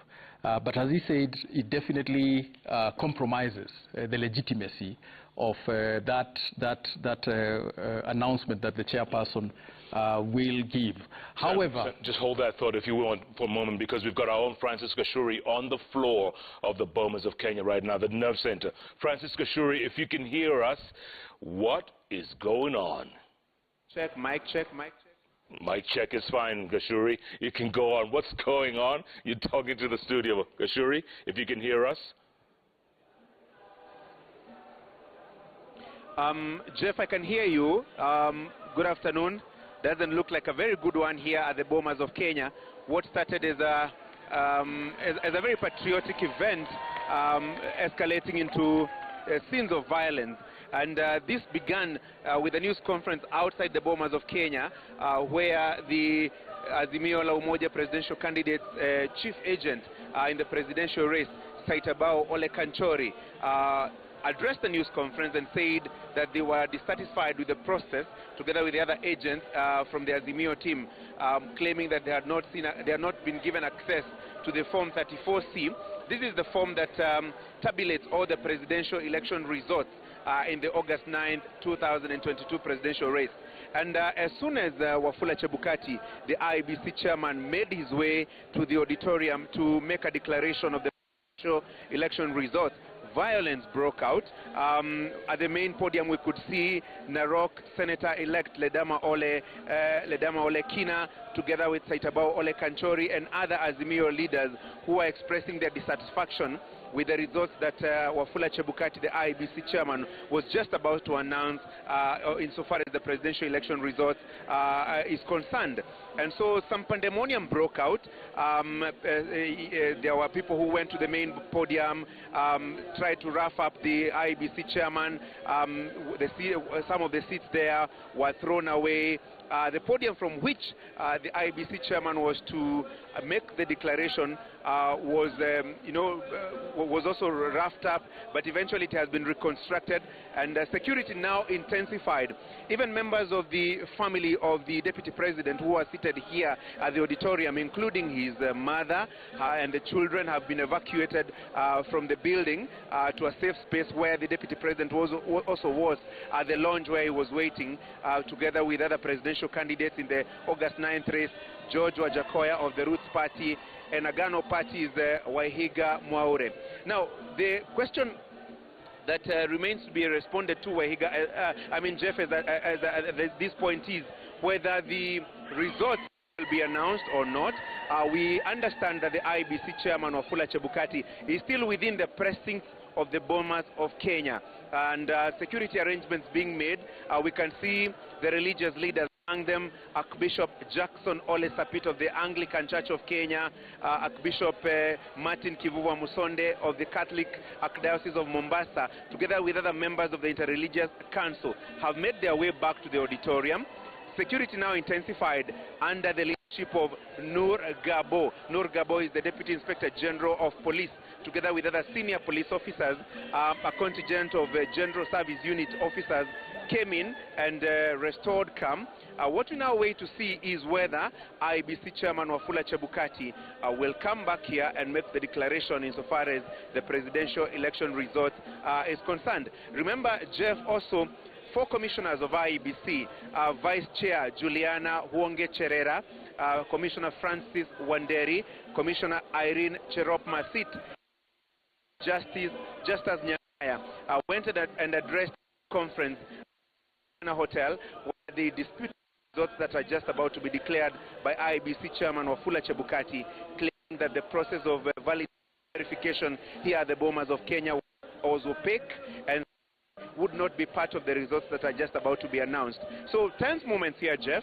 The choir, the NHIF choir, together with the Muungano choir, continues to build patriotic songs, maybe to pacify the situation and that has been building here as we wait for the next way forward insofar as the declaration of the presidential election results is concerned. Jeff, back to you.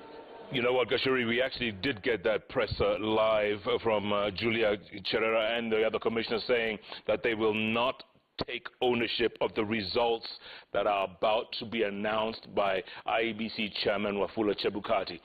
Well, you're looking at pictures right there. It looks like the religious leaders have returned there, yes. Guys. It looks like Chebukati might be making his way back. He might still make that announcement that he said he would make this afternoon. What do you guys think? Well, one good sign, hopefully, is I'm hoping there's no injuries. Some of the scenes we saw there earlier were simply horrifying, and I hope the authorities can quickly find out sort of who was involved in this. It's very unnecessary. I think we have shown as a country that there are ways to resolve disputes. We have courts that are on standby, and I think the Chief Justice had even given orders on the same. But it seems like there's a movement now, Jeff, okay? Yep. Deputy President. Yeah. Moses Kenya. Wetangula, Mike Sonko, and others have now made their way in. Yeah, I already said I've seen the Deputy President, William Ruto, leading that team there to take his position there. I think someone in the gallery didn't quite hear me a bit earlier on. And of course, the Kenya Kwanza UDA candidate. I guess, Jeff, we are now waiting for the 3 commissioners. That's right. That's because they are the only ones. And it's only Wafula, actually. Article 138, subsection 10, right, stipulates the chairperson of the IEBC shall announce the president-elect. And he's the national returning officer and the presidential returning officer as well. So as much as there are 7 commissioners, the task of reading the name of the president-elect is up to Wafula Chebukati as envisioned in the law.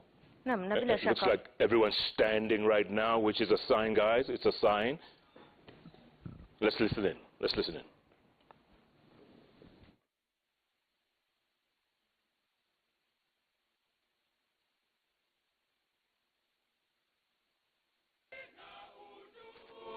Amani na uhuru, raha tupate na ustawi.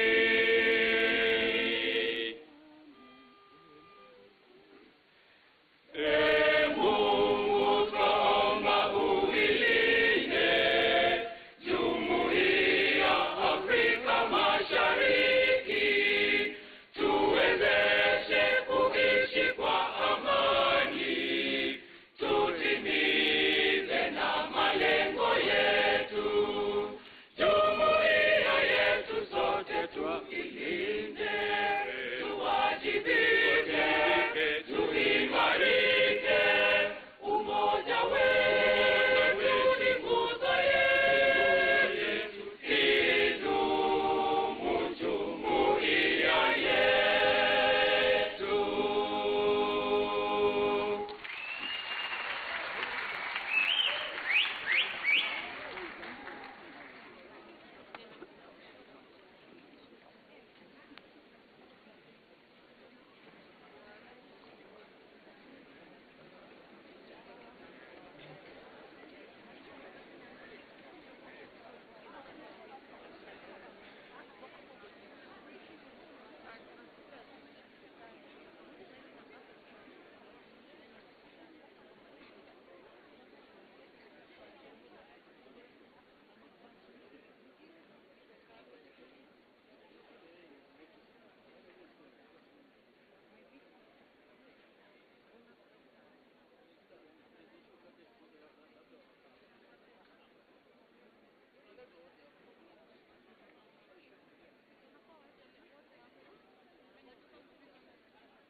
One.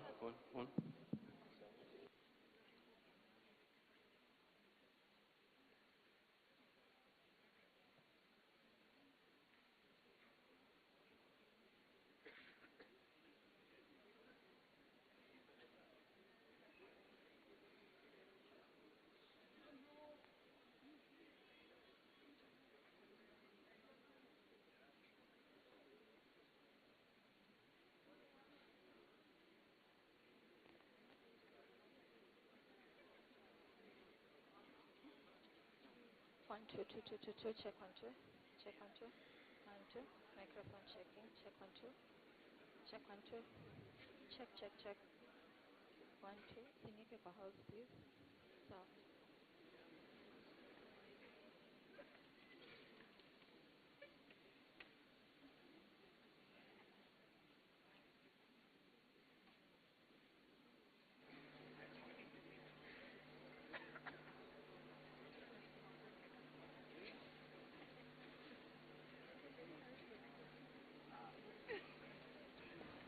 Tunatarajia muda mfupi kutoka sasa kwamba mwenyekiti wa IEBC Wafula Chebukati atafika hapo kwenye jukwaa ili kutangaza mshindi wa uchaguzi wa urais, jukumu ambalo ni lake kama afisa mkuu wa uchaguzi wa urais katika eneo hilo la Bomas.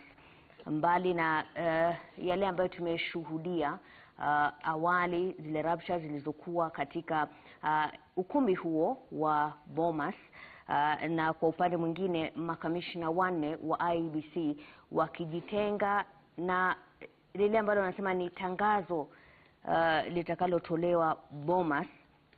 Tunaona kwamba maafisa wa usalama wamerejesha hali ya utulivu katika ukumbi huo, mama mzazi wa naibu rais William Ruto akiondolewa katika ukumbi huo, lakini tayari tunaona pia viongozi wa dini wakiwa wamekaa hapo kwenye jukwaa pamoja na naibu wa rais William Ruto, mke wake Rachel na mgombea mwenza wake ambaye alikuwa mbunge wa Madera Rigathi Gachagua.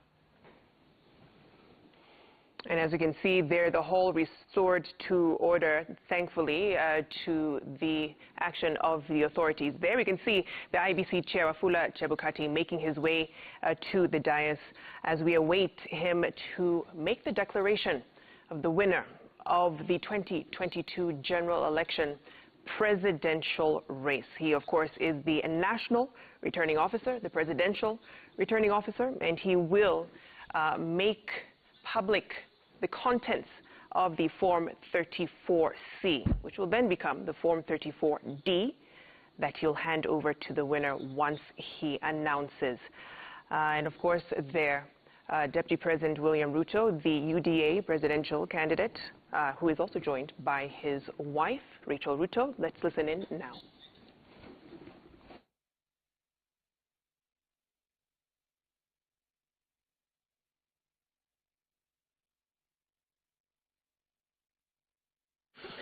This is the moment Kenya has been waiting for.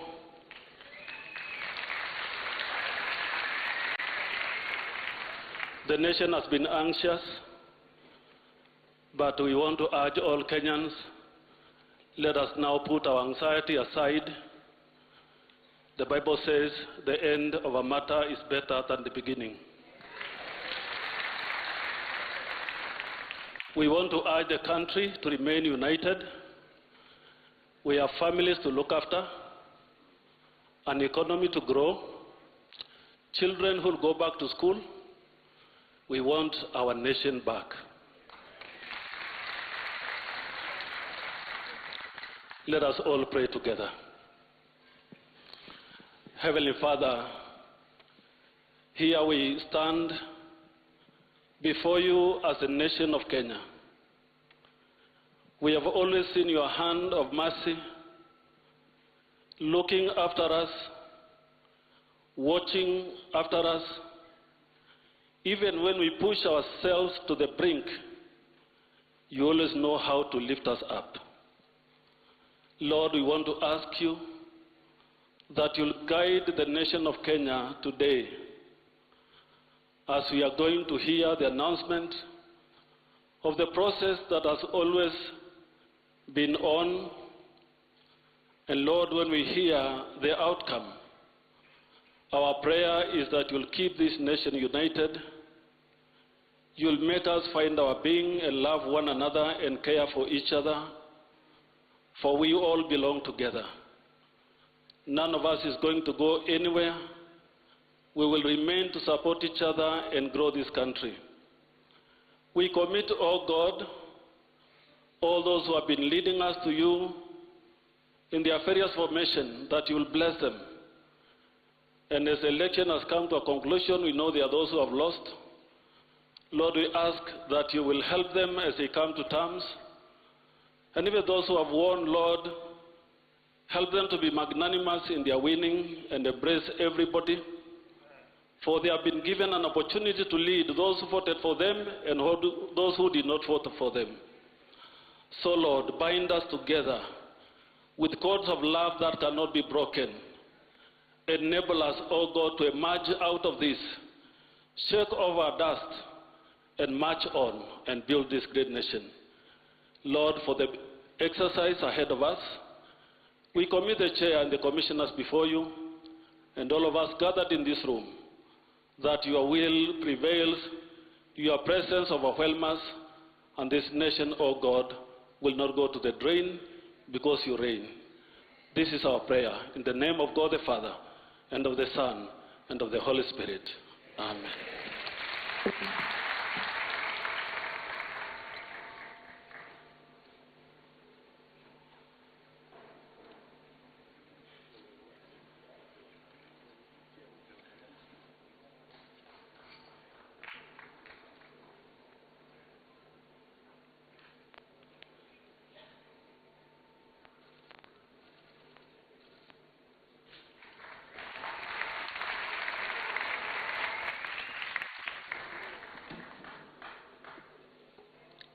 Good evening.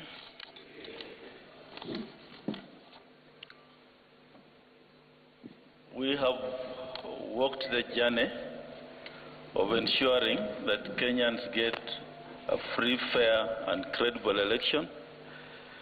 It's not been an easy journey. Right now, 2 of my commissioners and the CEO are injured. And of course, they are being treated. We have staff who have been profiled. There's a staff returning officer Embakasi West who disappeared while on duty.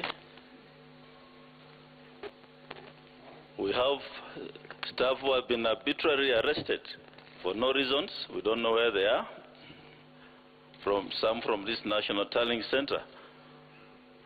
But we have a constitutional duty to perform.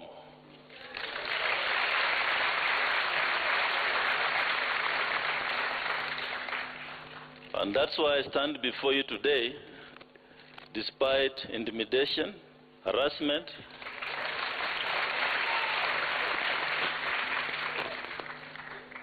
I took an oath of office to serve this country. And I've done my duty in accordance with the Constitution and the laws of the land. And I feel proud that I've been given this opportunity to serve Kenyans. This, of course, will be my last election to preside over. And for those who will come, we have prepared for you what the Constitution envisaged from us, an independent electoral commission.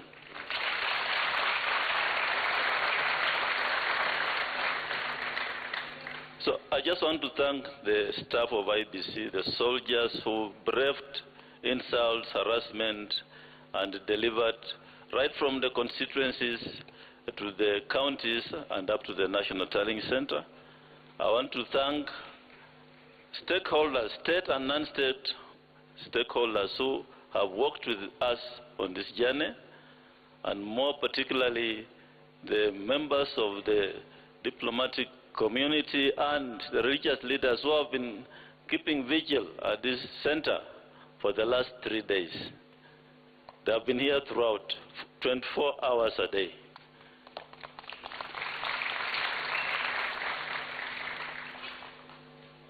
So Kenyans came out and voted on the 9th of August, and these are the results of what the will of the Kenyan people reflects. These results are in the public portal. The same results which I'm reading here are the ones in the public portal.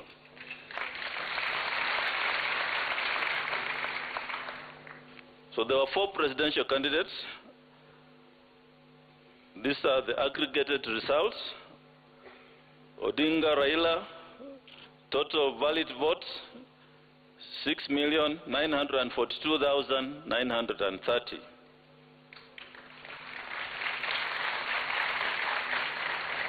And this represents 48.85%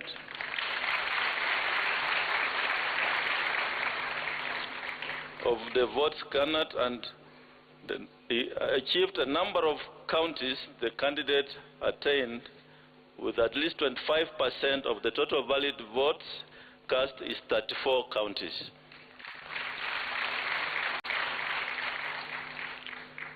Ruto William Samoei, number of valid votes, 7 million.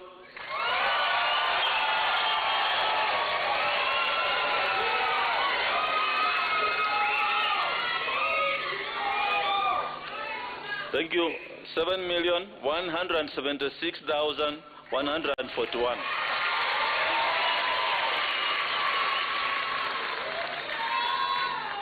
This represents 50.49%.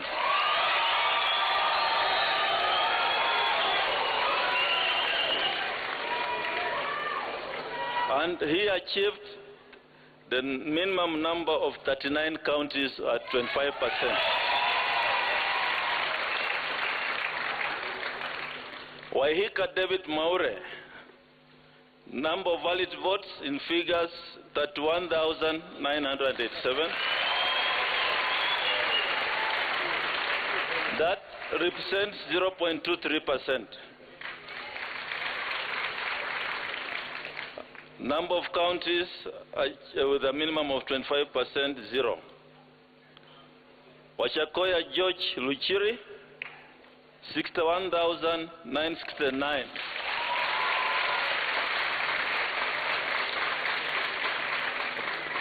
Those are valid votes. Percentage of votes cast 0.44%, and number of counties with a minimum of 25% attained, 0. So, in accordance with the law, the Constitution and the law, I, Wafula Chebukati, Chairperson of the Independent Electoral and Boundaries Commission, hereby declares that Ruto William Samoei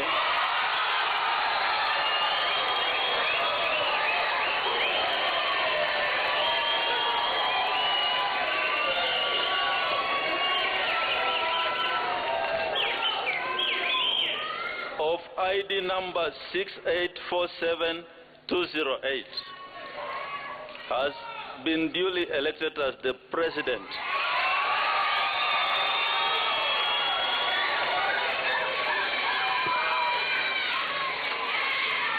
of the Republic of Kenya under the provisions of Article 138 of the Constitution in the presidential election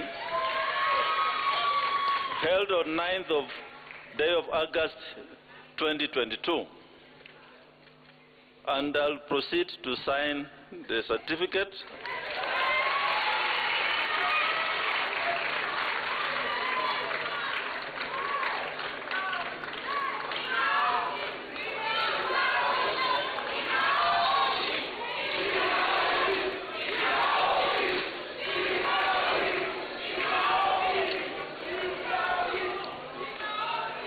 I invite the President-elect to come forward and receive his certificate.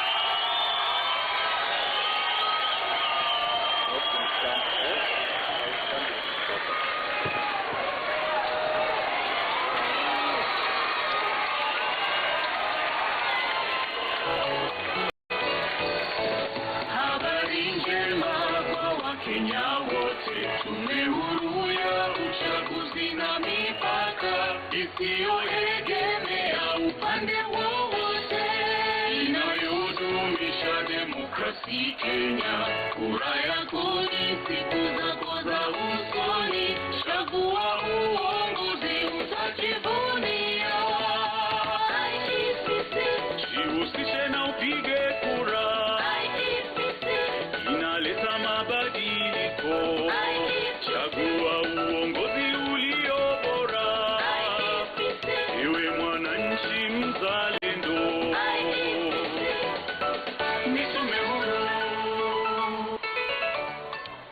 And of course, the president-elect had a running mate. Rigathi Gachagua is the deputy president-elect. Thank you. I invite the president-elect to make his remarks. And thank you, Kenyans, for having a peaceful election. Thank you.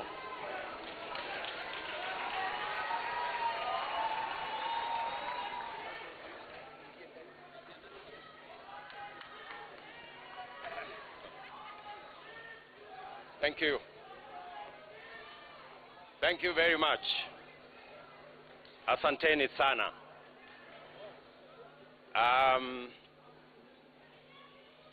Your Excellencies, Ambassadors, and High Commissioners present, Your Lordships, the Bishops,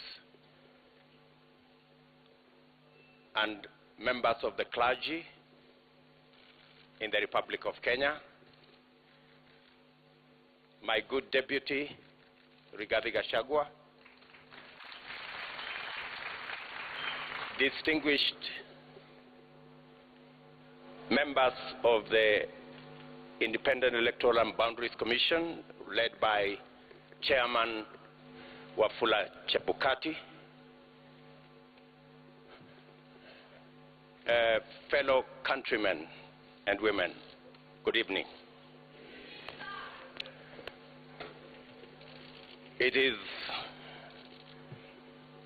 a wonderful evening, and I want to thank God that we are here this evening to witness this momentous occasion as the people of Kenya restate what is in Article 1 of the Constitution of Kenya, that all sovereign power belong to the people of Kenya.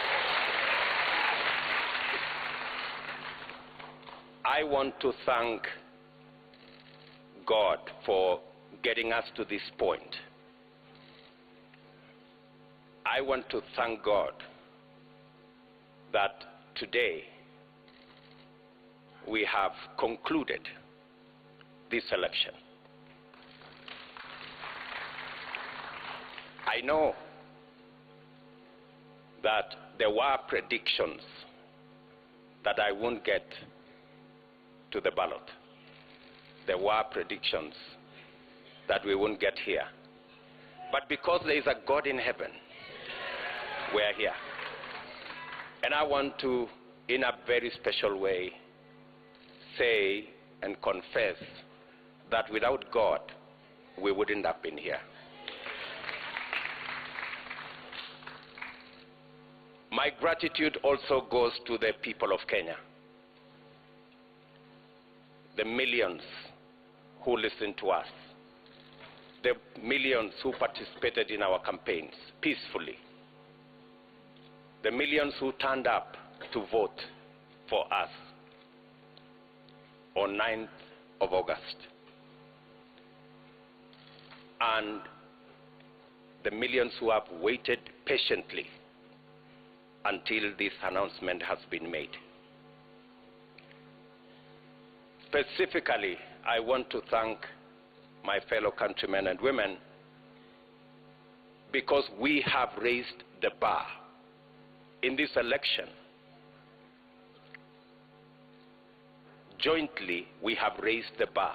This election was much about the issues than the ethnic configurations that have always informed our elections.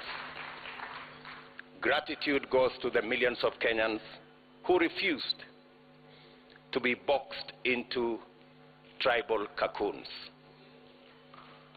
I am a very proud Kenyan this evening that the people of Kenya have raised the bar on us who are seeking leadership in our country. Not to sell our ethnicities, but to sell our programs, our manifestos, our agenda, and our plan. Let me also say right at the start that in here and in this election, there are no losers. The people of Kenya have won because we have raised the political bar. I want to say that the people of Kenya, led by the 14 million who turned up to vote, are the biggest winners. The hero of this election is the IEBC, led by Wafula Chebukati. I say this with conviction that the IEBC amazed all of us. With the results in the public portal, all the servers were open. And everybody, all you needed is a simple calculator, and you would have the results. I want to congratulate the IEBC for raising the bar. And I want to say, without fear of any contradiction, that one Wafula Chebukati is our hero. Soft-spoken, but firm. And I want to tell you, Mr. Chairman, we are very proud that without informing any one of us, you put all the results from all the polling stations on a public portal where any Kenyan could access. That became the game changer in this election.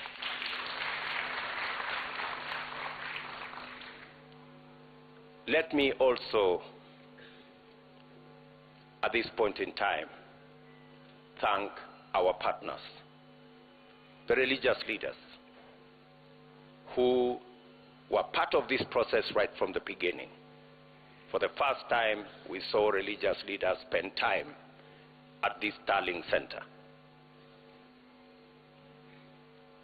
and prayed for this process. I am sure their prayers will not be in vain. I also want to thank our development partners, our diplomatic community, and all the observers who came in their thousands to be part and parcel of the process right from almost 2 weeks ago to its conclusion in this auditorium. To all of them, I tell them the people of Kenya are eternally grateful that you took your time, valuable time, to watch over this process so that the right thing can happen. I want to thank my worthy competitor, the Honorable Raila Odinga, for a campaign that we all dwelled on issues and we tried to sell an agenda to the people of Kenya. I want to promise that I will work with all elected leaders and all leaders in Kenya so that we can fashion a country that leaves nobody behind. What the people of Kenya have done, they have assigned us responsibilities. There will be those of us who will be in the executive, but there will be those of us who will oversee what we do in the executive. both responsibilities in government and in the opposition are important for the people of Kenya.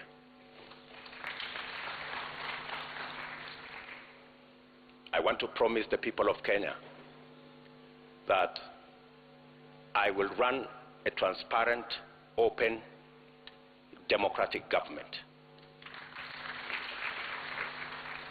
And I will work with the opposition to the extent that they provide oversight over my administration.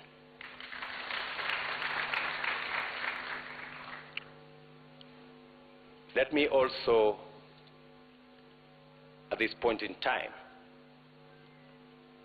acknowledge my boss, the President of the Republic of Kenya. His Excellency Uhuru Kenyatta, who has worked with me over the last 10 years in various forms. And I want to commit to the people of Kenya that I will build on the foundation that President Kenyatta and I put together and take this country to the next level.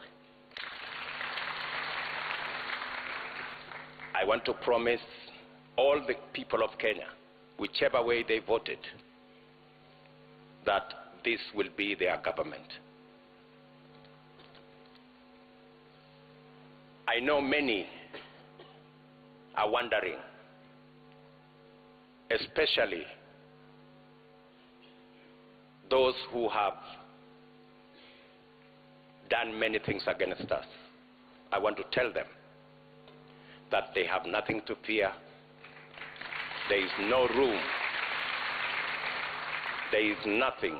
There is no room for vengeance. There is no room for looking back.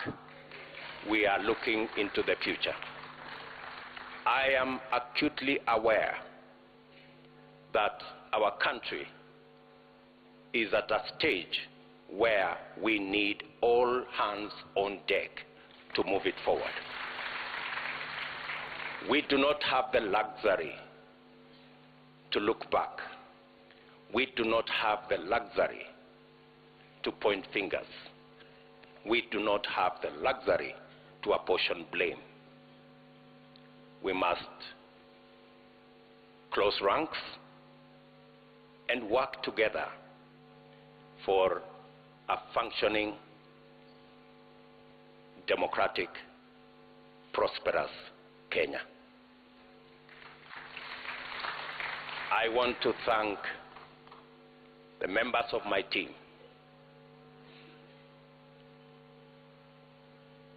starting with my wife and family.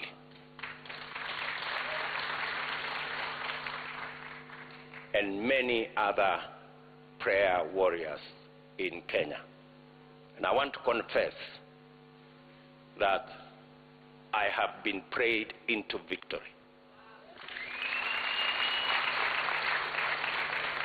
It is not our effort. And my team knows. We were working against the odds, many odds at that. But I must confess that it is God who brought us this victory. I do not want to mention the many people, many friends who have been part and parcel of this journey. Many people have paid huge sacrifices for us to get here. I want to promise them that their sacrifice will not be in vain.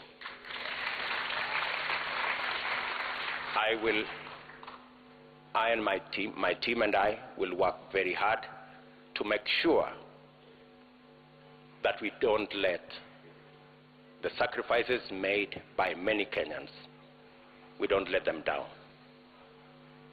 I am very confident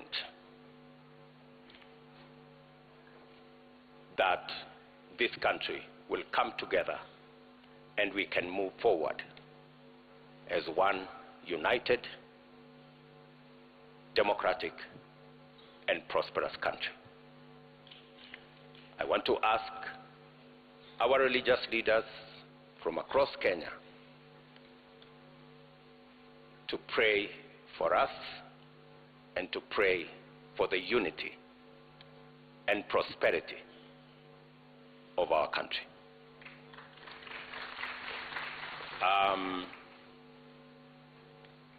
I will not want to say more than that because I will be making other statements in the course of time. But let me say to all of you, thank you very much for being here this evening to witness this very historic, democratic occasion that moves our country to the next level. And let me thank my very able deputy, Rigathi Gachagua, for the sacrifice and the commitment he has demonstrated and the hard work he has put in, together with all our teams, Musalia Mudavadi, Moses Otangula, J.B. Muturi, Mr. Mutua, Amazon Kingi, and all. Let me not go down that route because I will disappoint some people, because that list is very long, especially the men and women, members of parliament who were elected with us in Jubilee. And they have paid a heavy price for us to get here. Ladies and gentlemen, waheshimiwa, let me say, I owe you. You are great people. The sacrifices you made, withstanding the many incidences of blackmail and threats, I want to tell you, you have earned your place in the history of Kenya, because today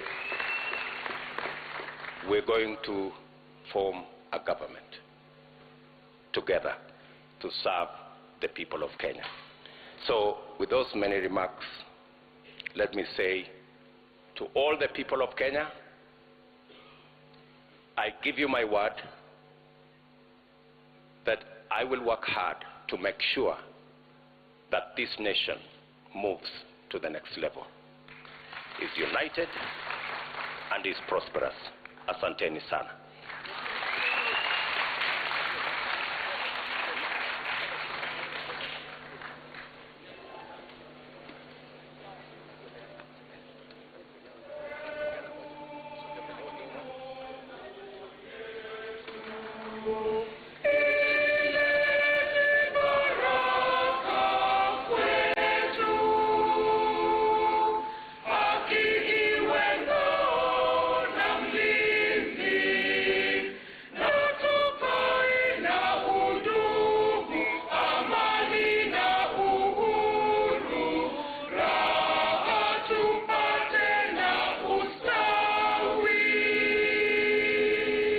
Shangilia Kenya, taifa letu tukufu, Kenya tunayoipenda, Kenya nchi tunayoipenda, Kenya nchi tunayoipenda.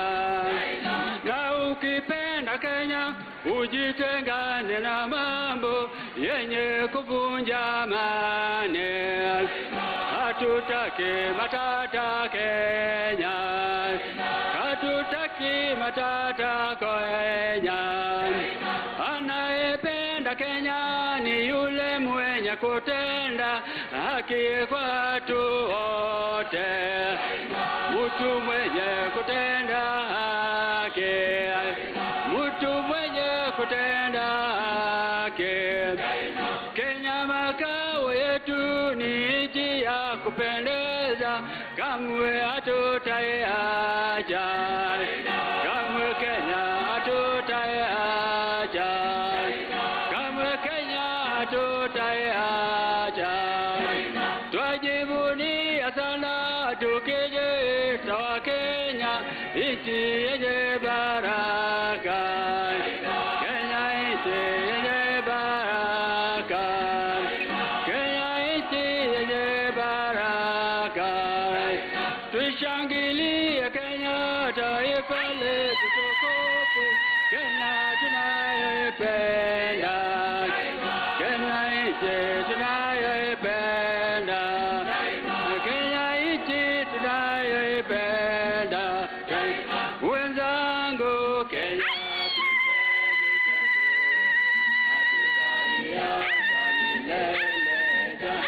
wenzangu, Kenya kipenzi chetu, hatutaiacha milele. Kenya kipenzi chetu, nchi yenye upendo, hatutaacha Kenya daima na milele.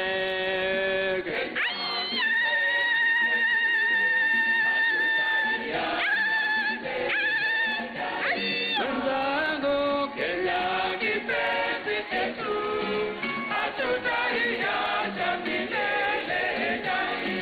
Tungeapa sote wananchi wa Kenya, kutumikia Kenya daima na milele. Kenya kipenzi chetu, hatutaiacha milele daima. Wenzangu, Kenya kipenzi chetu, hatutaiacha milele daima. Kenya ni mama yetu, tena ni baba yetu, hatutaacha Kenya daima na milele. Kenya kipenzi chetu, hatutaiacha milele daima. Wenzangu, Kenya kipenzi chetu, hatutaiacha milele. Sitaiacha Kenya nchi yangu.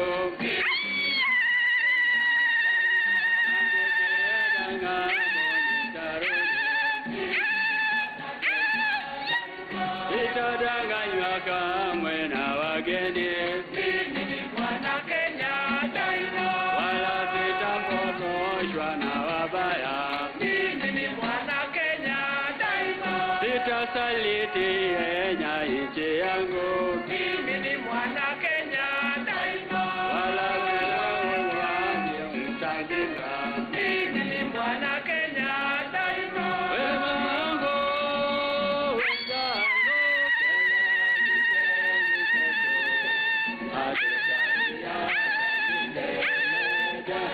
Wenzangu, Kenya kipenzi chetu, hatutaiacha milele daima. Tushangilie Kenya, taifa letu tukufu. Kenya tunayoipenda daima, tunayoipenda daima. Kenya nchi tunayoipenda daima. Anayependa Kenya ni yule mwenye kutenda haki kwa watu wote. Mtu mwenye kutenda haki. Mtu mwenye kutenda haki. Na ukipenda Kenya, ujitengane na mambo yenye kuvunja amani. Hatutaki matata Kenya. Hatutaki matata Kenya daima. Kenya kipenzi, hatutaiacha milele daima. Twende Kenya kipenzi chetu, hatutaiacha milele daima. Namaliza.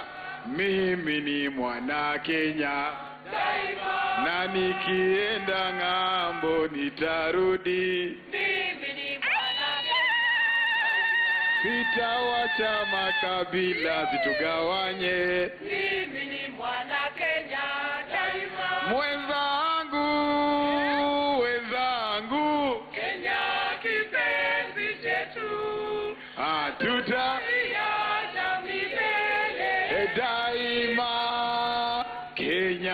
kipenzi chetu, hatutaiacha milele daima. Mungu Baba twaomba, uilinde nchi yetu, tuimbe tuishi kwa chuki situmalize, tusameane tupendane, ni wewe Mungu tunasema. Mungu Baba twaomba, uilinde nchi yetu kabisa, tuishi kwa upendo, chuki situmalize, tusameane tupendane, ni wewe Mungu. Come and say love, love, love. Umeweka DJ? Haya, sawa sawa. Asanteni wa Kenya kwa amani. Tunaenda pamoja tuimbe wimbo hii, na baada ya hapo nasema kwanza kabla kwenda, asanteni kwaya, tujipigie makofi. Watu walisema wajue mnatoa nguvu wapi, Mungu awakumbuke. Mungu Baba twaomba, uilinde nchi yetu, oya ya ya ya, tuishi kwa umoja, chuki situmalize, tusameane tupendane, wewe Mungu pekee. Mungu Baba twaomba, uilinde Kenya yetu, kila mtu twende, tuishi kwa upendo, chuki situmalize, tusameane tupendane, kila mtu twende,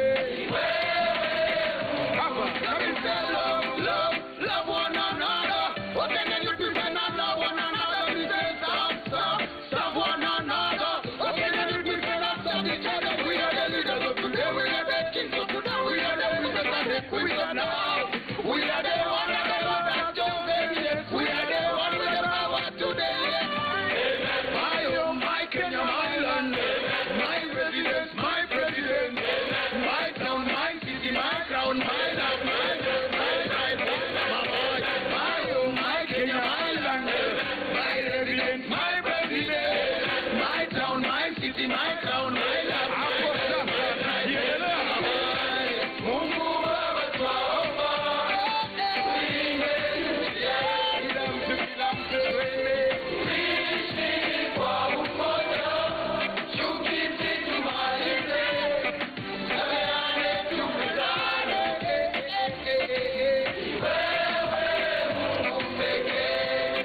Mungu Baba twaomba, uilinde Kenya yetu, kila mtu twende, tuishi kwa upendo, chuki situmalize, tuungane shangiliane, kila mtu twende,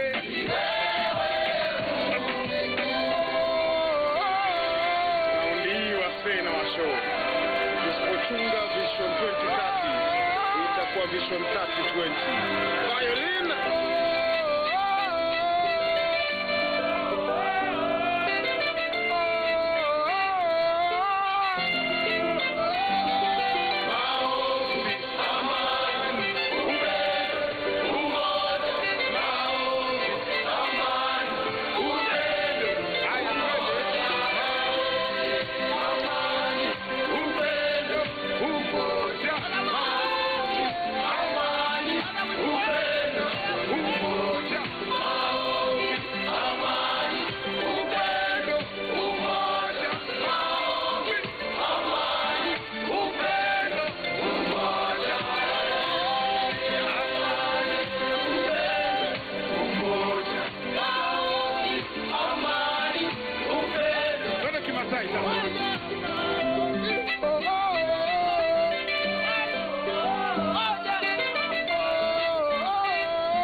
Kenya ni mimi, Kenya ni wewe.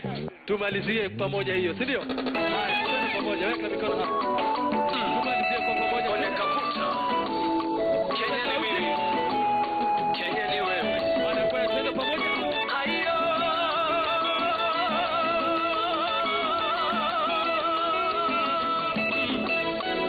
Kenya ni nchi yangu.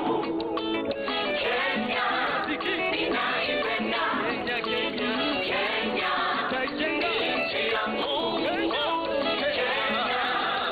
nitaijenga. Kenya ni mimi. Kenya ni wewe. Kenya tuwa moja. Kenya ni mimi. Kenya ni wewe. Kenya tuwa moja. Babu zetu walituonyesha maana ya umoja.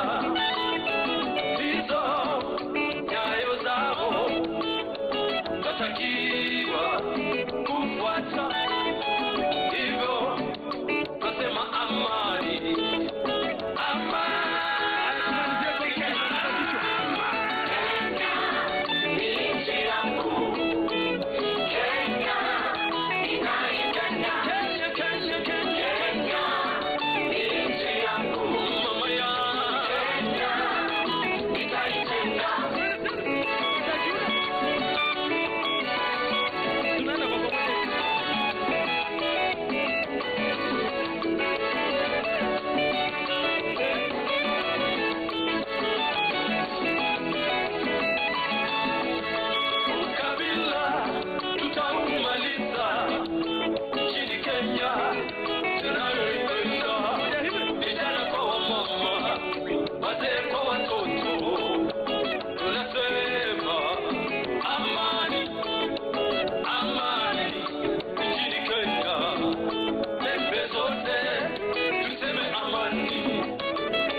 Mungu awabariki. Mungu bariki Kenya. It is well with us. Onekaputa. Kenya ni mimi. Kenya ni wewe. Ayo.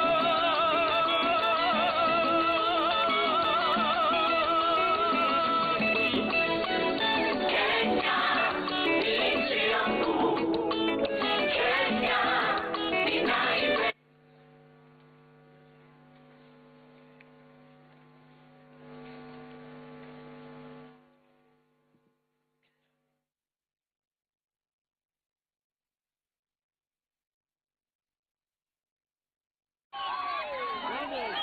That's it.